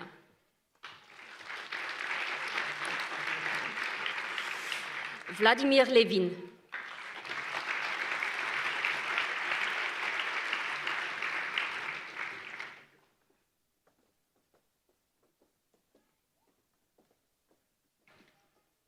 Victoria Male-Eva.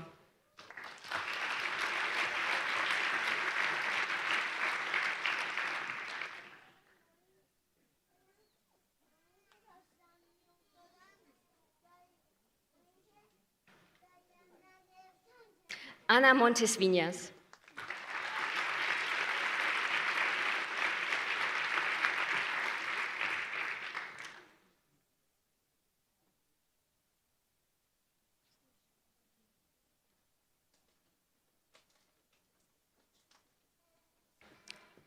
And Panagiotis Tsinonos.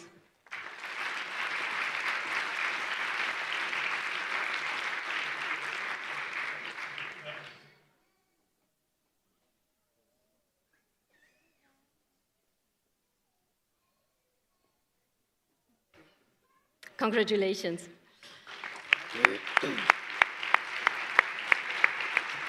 We continue with the Faculty of Humanities, Education, and Social Sciences. Georg Mein, the Dean, is here to join us. And I invite all the graduates from this faculty to go on the blue carpet, please.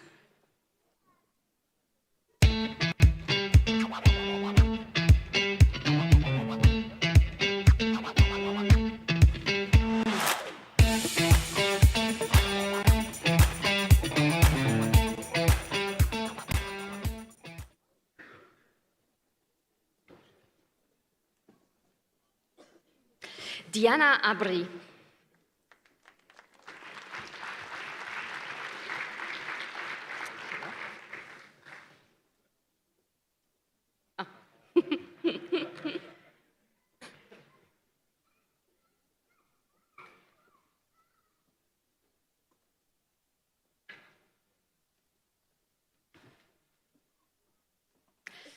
Haitem Badavi.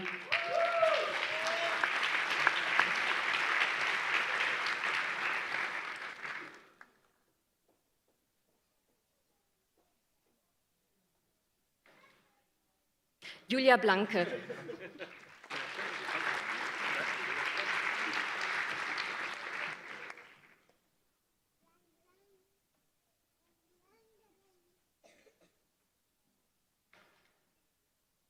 Marlène Bourra.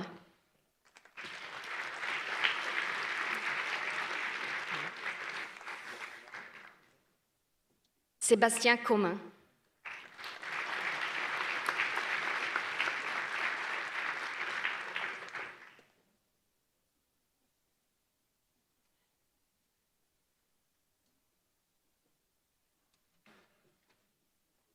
Ulla Connor.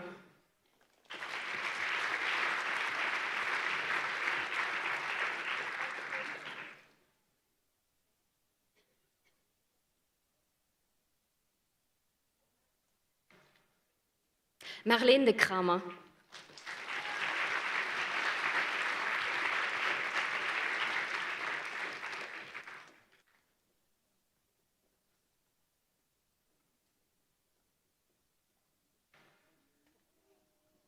Alex Domin.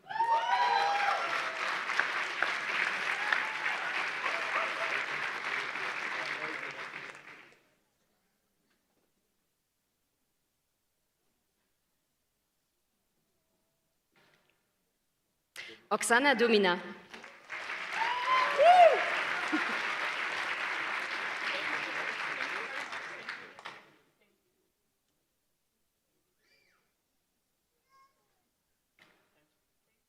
Marlene Dour.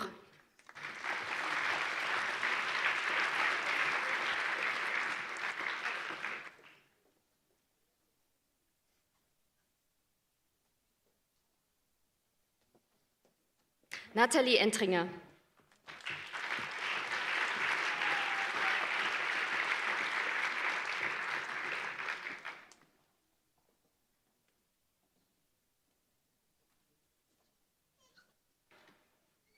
Elisabeth Epping.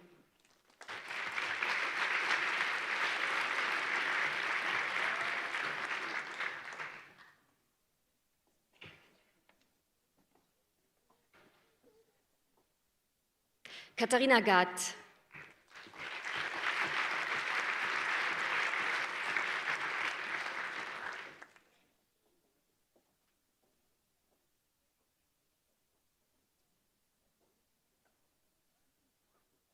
Daniela Gierschek.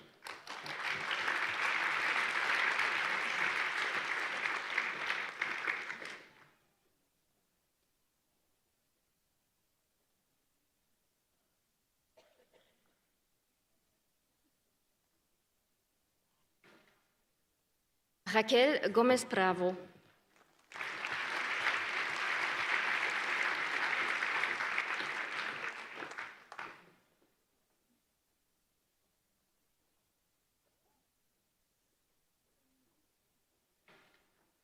Elisabeth Holl.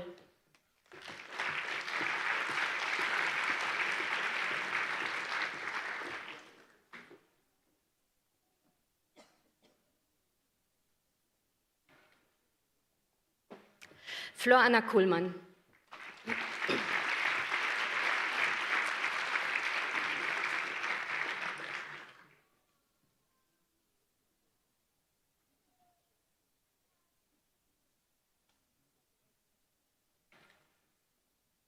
Jan-Philipp Lotz.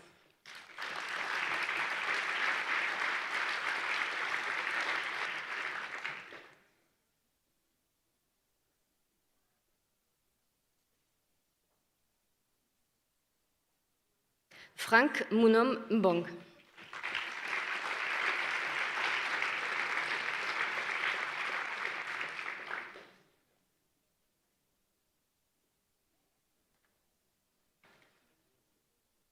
Björn Nikolai.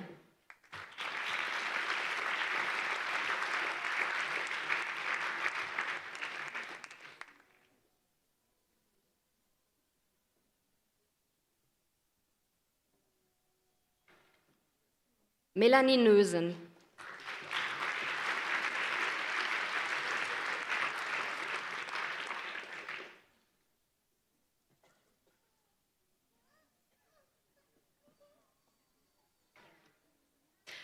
Karl Picard.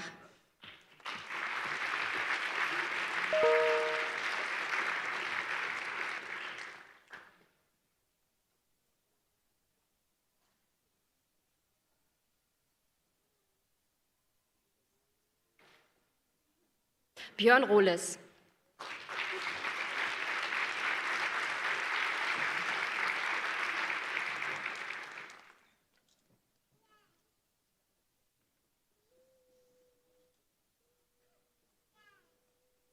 Martin Sacher.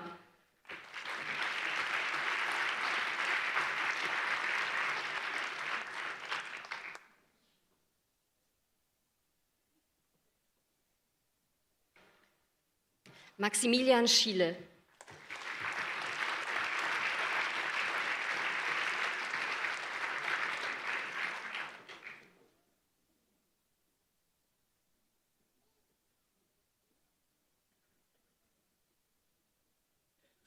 Emilia Toczydlowska.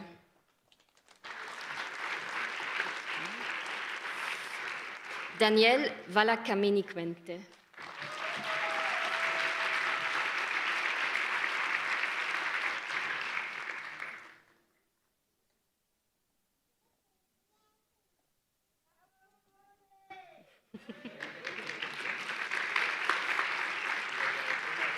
Yvonne Weicholt.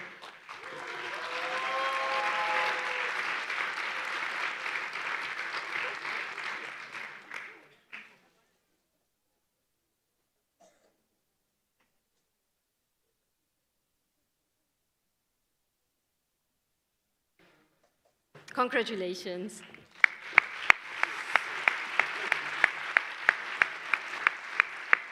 Now we continue with the doctoral graduates from the Luxembourg Institute of Socio-Economic Research, LISER, and we invite Professor Aline Muller, and also the graduates from LISER on stage, please, on the blue carpet. Oh.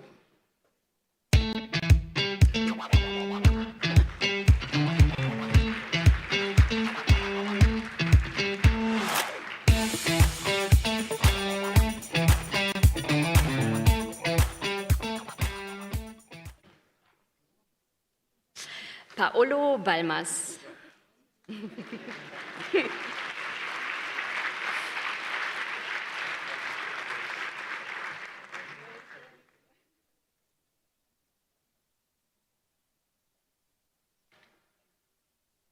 And Estelle Meniken.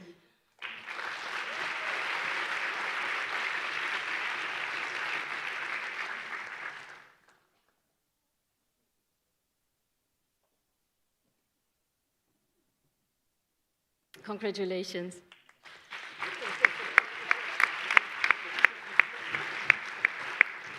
We continue with the Interdisciplinary Center for Security, Reliability and Trust, Björn Ottersten, and I invite all the graduates from the SNT on the blue carpet, please.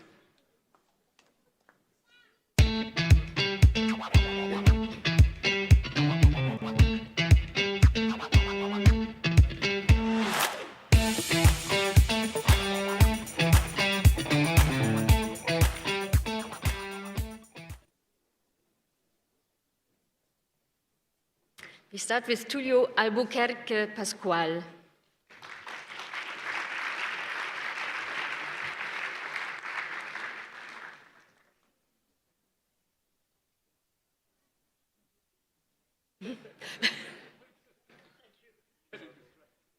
Paul Lou Benedict.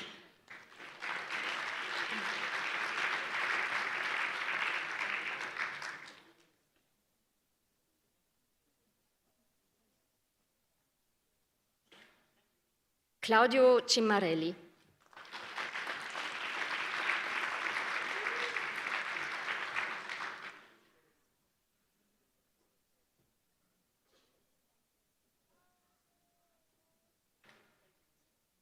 Saharnas Dimalgani.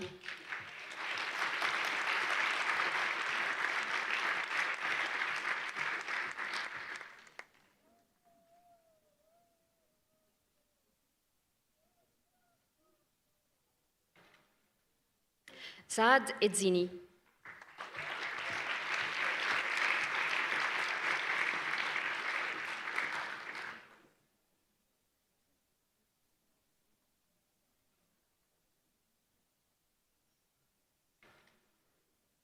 Christoph Ferreira Torres.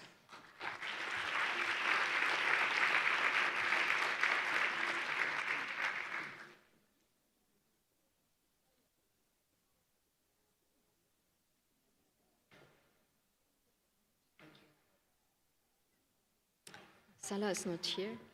Agnese Gini.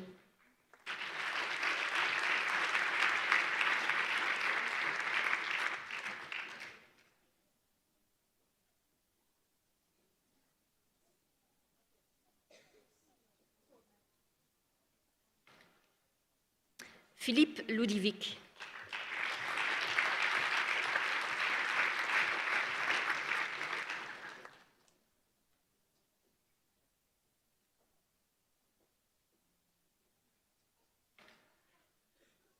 Julien Polge.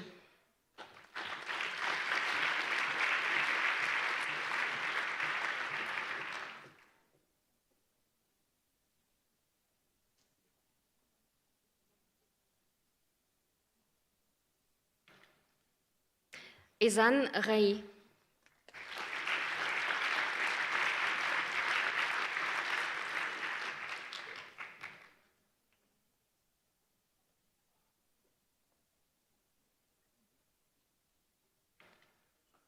Timothée Riom.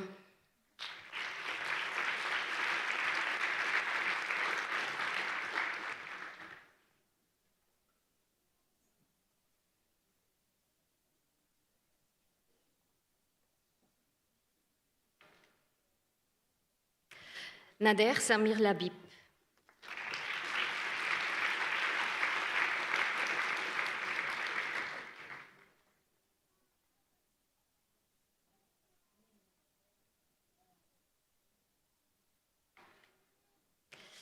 Naimé Sourouche.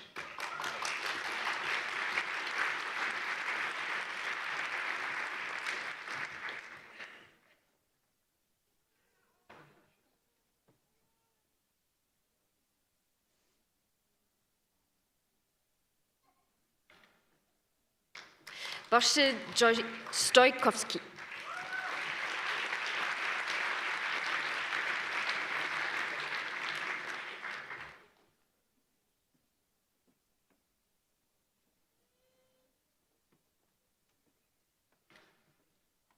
Giuseppe Vito.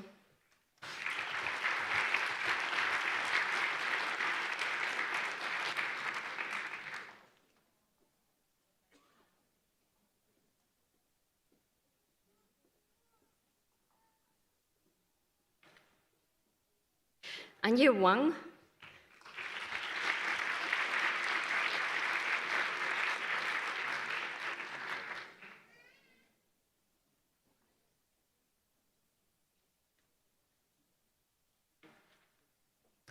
Yashiong Yuan.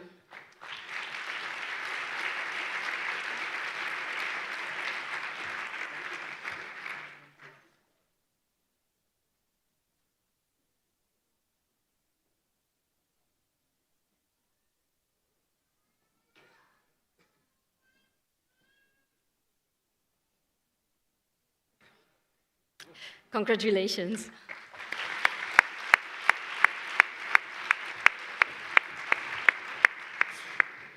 The Luxembourg Center of Systems Biomedicine is represented by Paul Wilmes.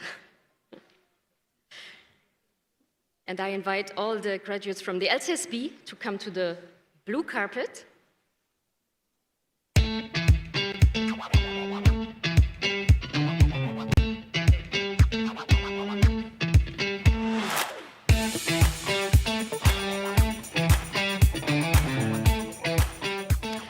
And we start with Katja Badaniak.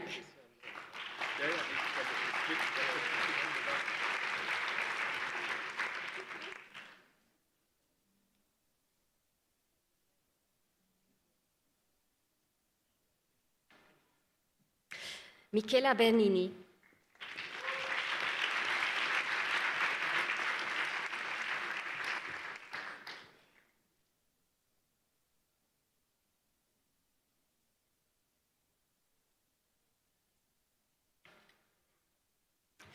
Anshika Chaudhary.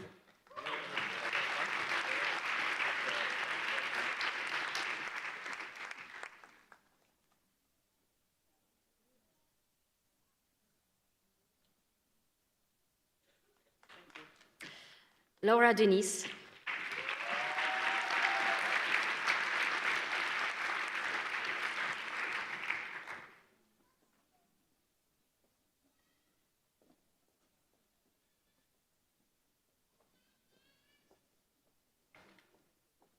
Françoise Kemp.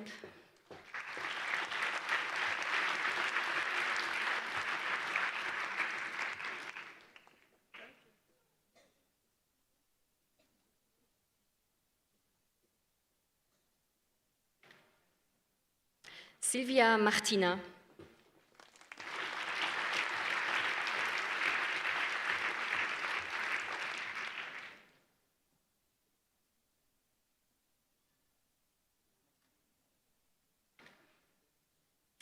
Isabelle Rossetti Bernal.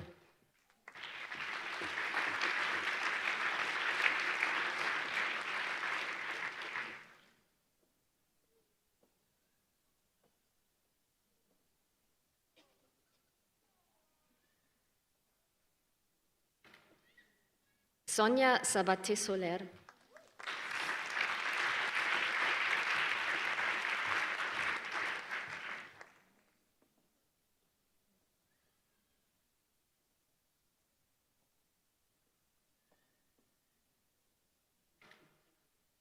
Christopher Schmidt.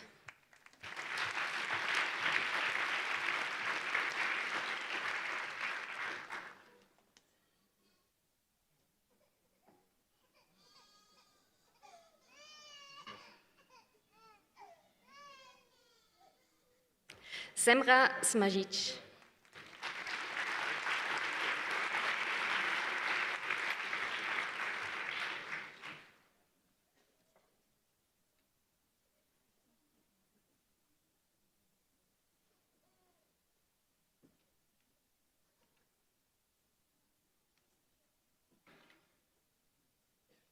Romain Chingchien.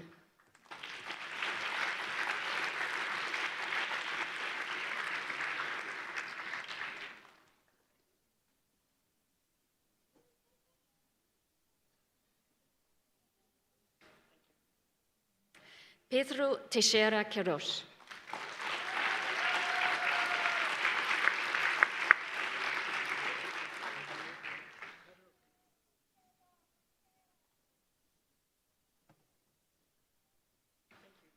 Congratulations.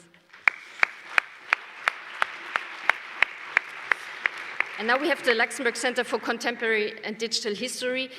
Dennis Kutu, who wants to replace Andres Fickers, is replaced by Professor Valérie Schaffer. Thank you. And I invite the graduates from the LCSB to the floor, to the blue car. Oh, C2D8, sorry. I'm getting tired. C2D8.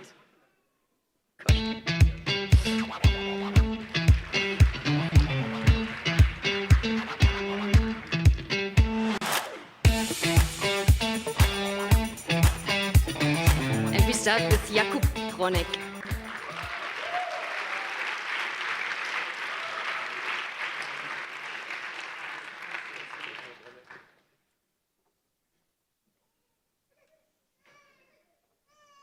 Dominique Santana.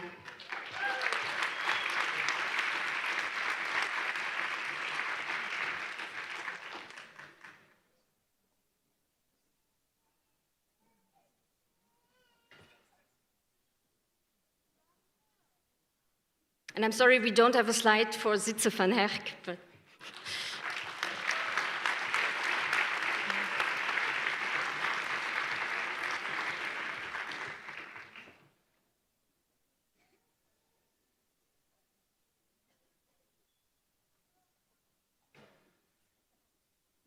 Florian Vetter.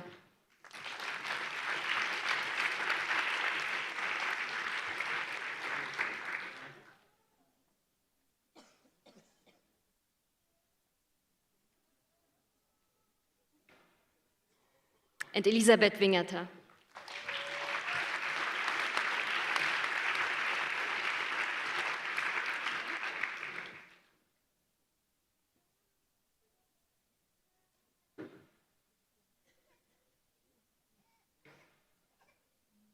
Congratulations.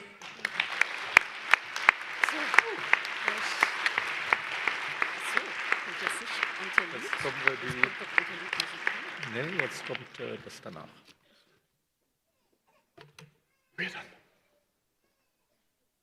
So that was an intense moment. Thank you very much to all of you, and again, congratulations to all doctoral candidates. So, dear graduates, you are now ambassadors of this university, without knowing it, but you've got the colors of this university, or as we say, you are alumni. So now I would like to invite our alumni advisor, Andy Adams, as well as Romain Roux, from the Career Center to the microphone to tell us a little bit more about what happens after your PhD.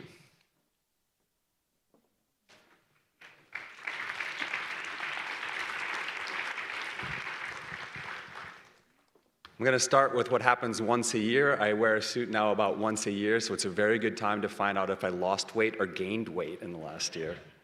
Luckily this year I seem to have lost weight. So your long and winding road to your PhD is now complete, and your long and hopefully not winding road as alumni has only just begun. You should have received an email already to invite you to join the Alumni Network, and I'm going to tell you a little bit more about it now. And it starts with email. Since I got here 2 years ago, PhDs have told me, why do we lose our email when we get our PhD?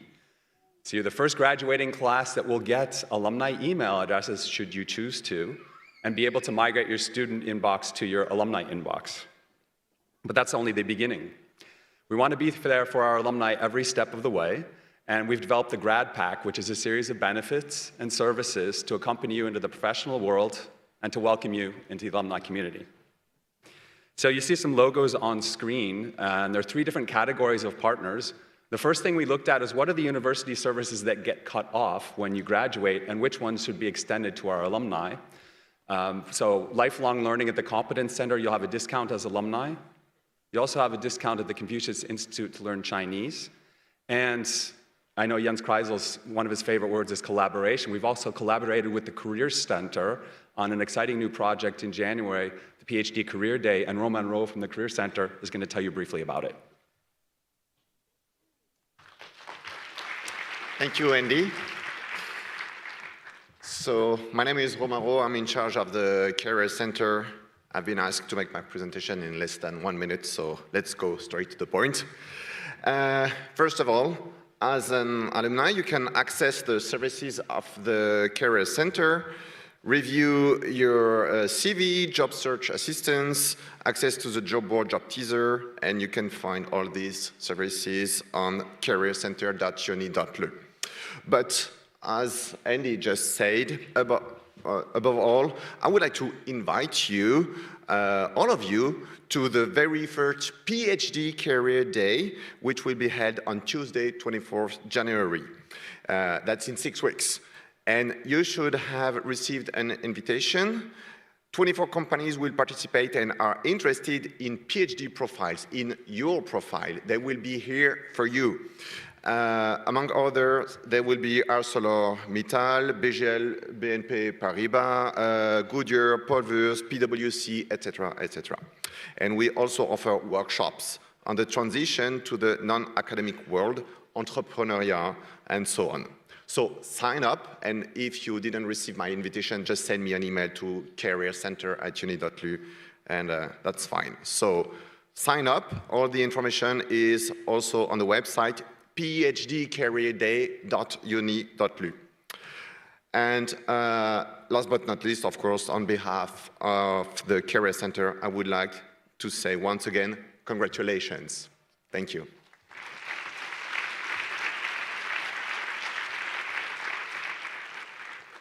So we've also collaborated with networking and service organizations in Luxembourg for our graduates. And I don't know if the slide's going to come back, but if not, networking is really easy to do in Luxembourg. It's very important to any career you're going to have.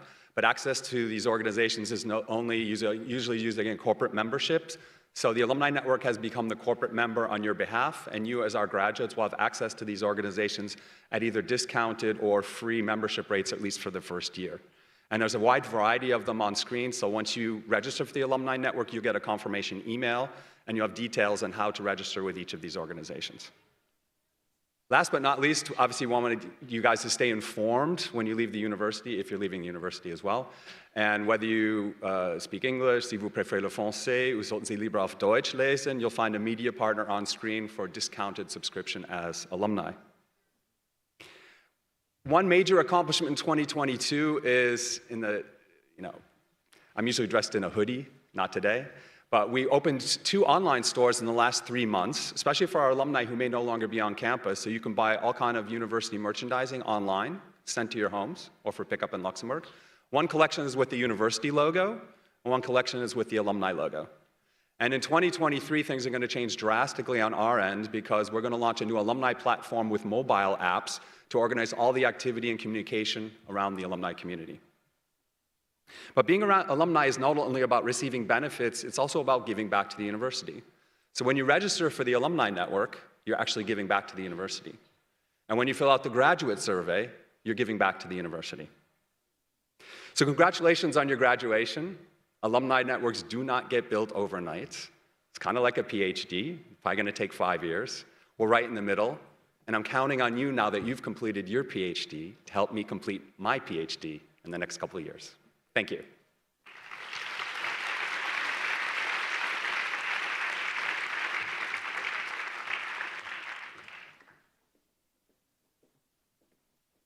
Yeah, thank you, Andy and Romain. And I would like also to thank all the speakers we have had tonight. So before concluding the ceremony with the last interlude musical, I would like to thank the team. You must realize that this kind of event is a lot of organization. And I really would like to thank the communication team and the Bureau des Études Doctorales, and thank you for a round of applause for them.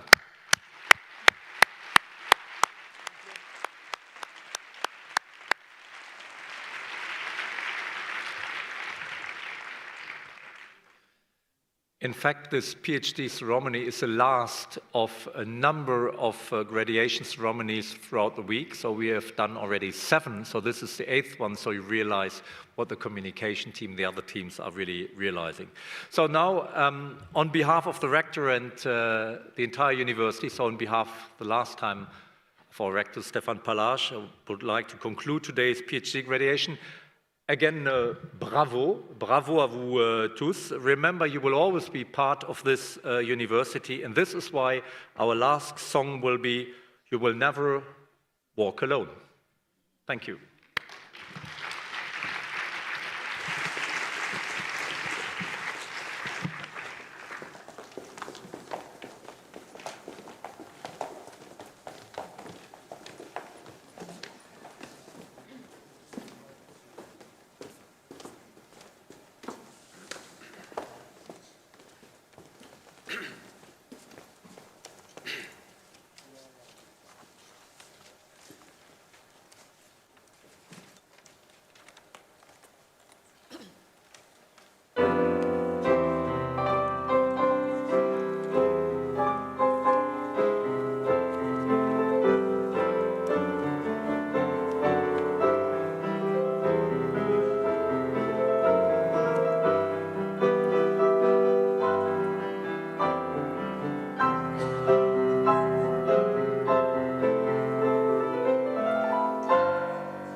Thank you very much. So one last announcement. We will now all come together for a group photo, all graduates, please.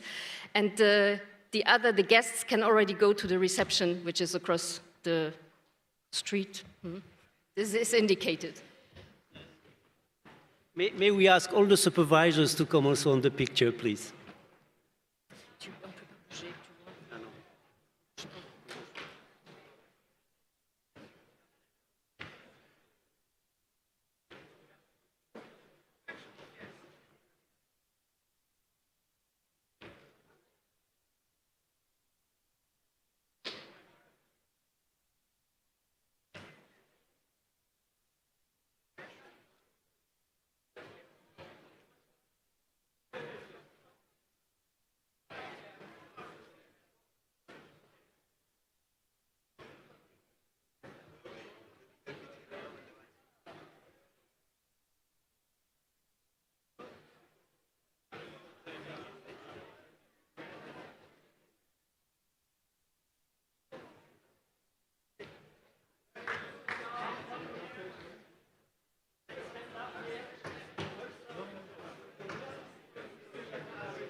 Where are the others?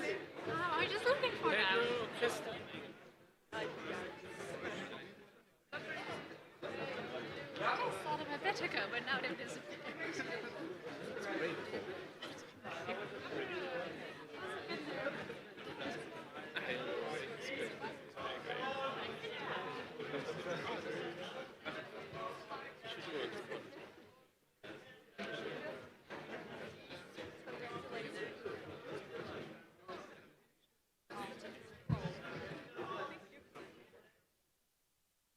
Nathan, ich muss vorbei.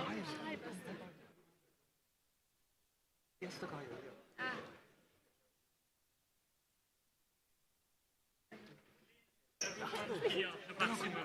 Maximum here. Oh, the maximum is already here. Okay. You can make all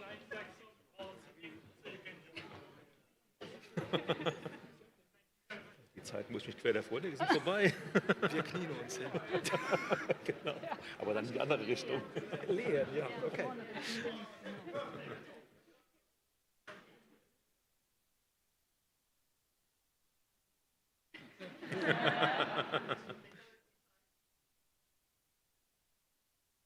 Hier noch.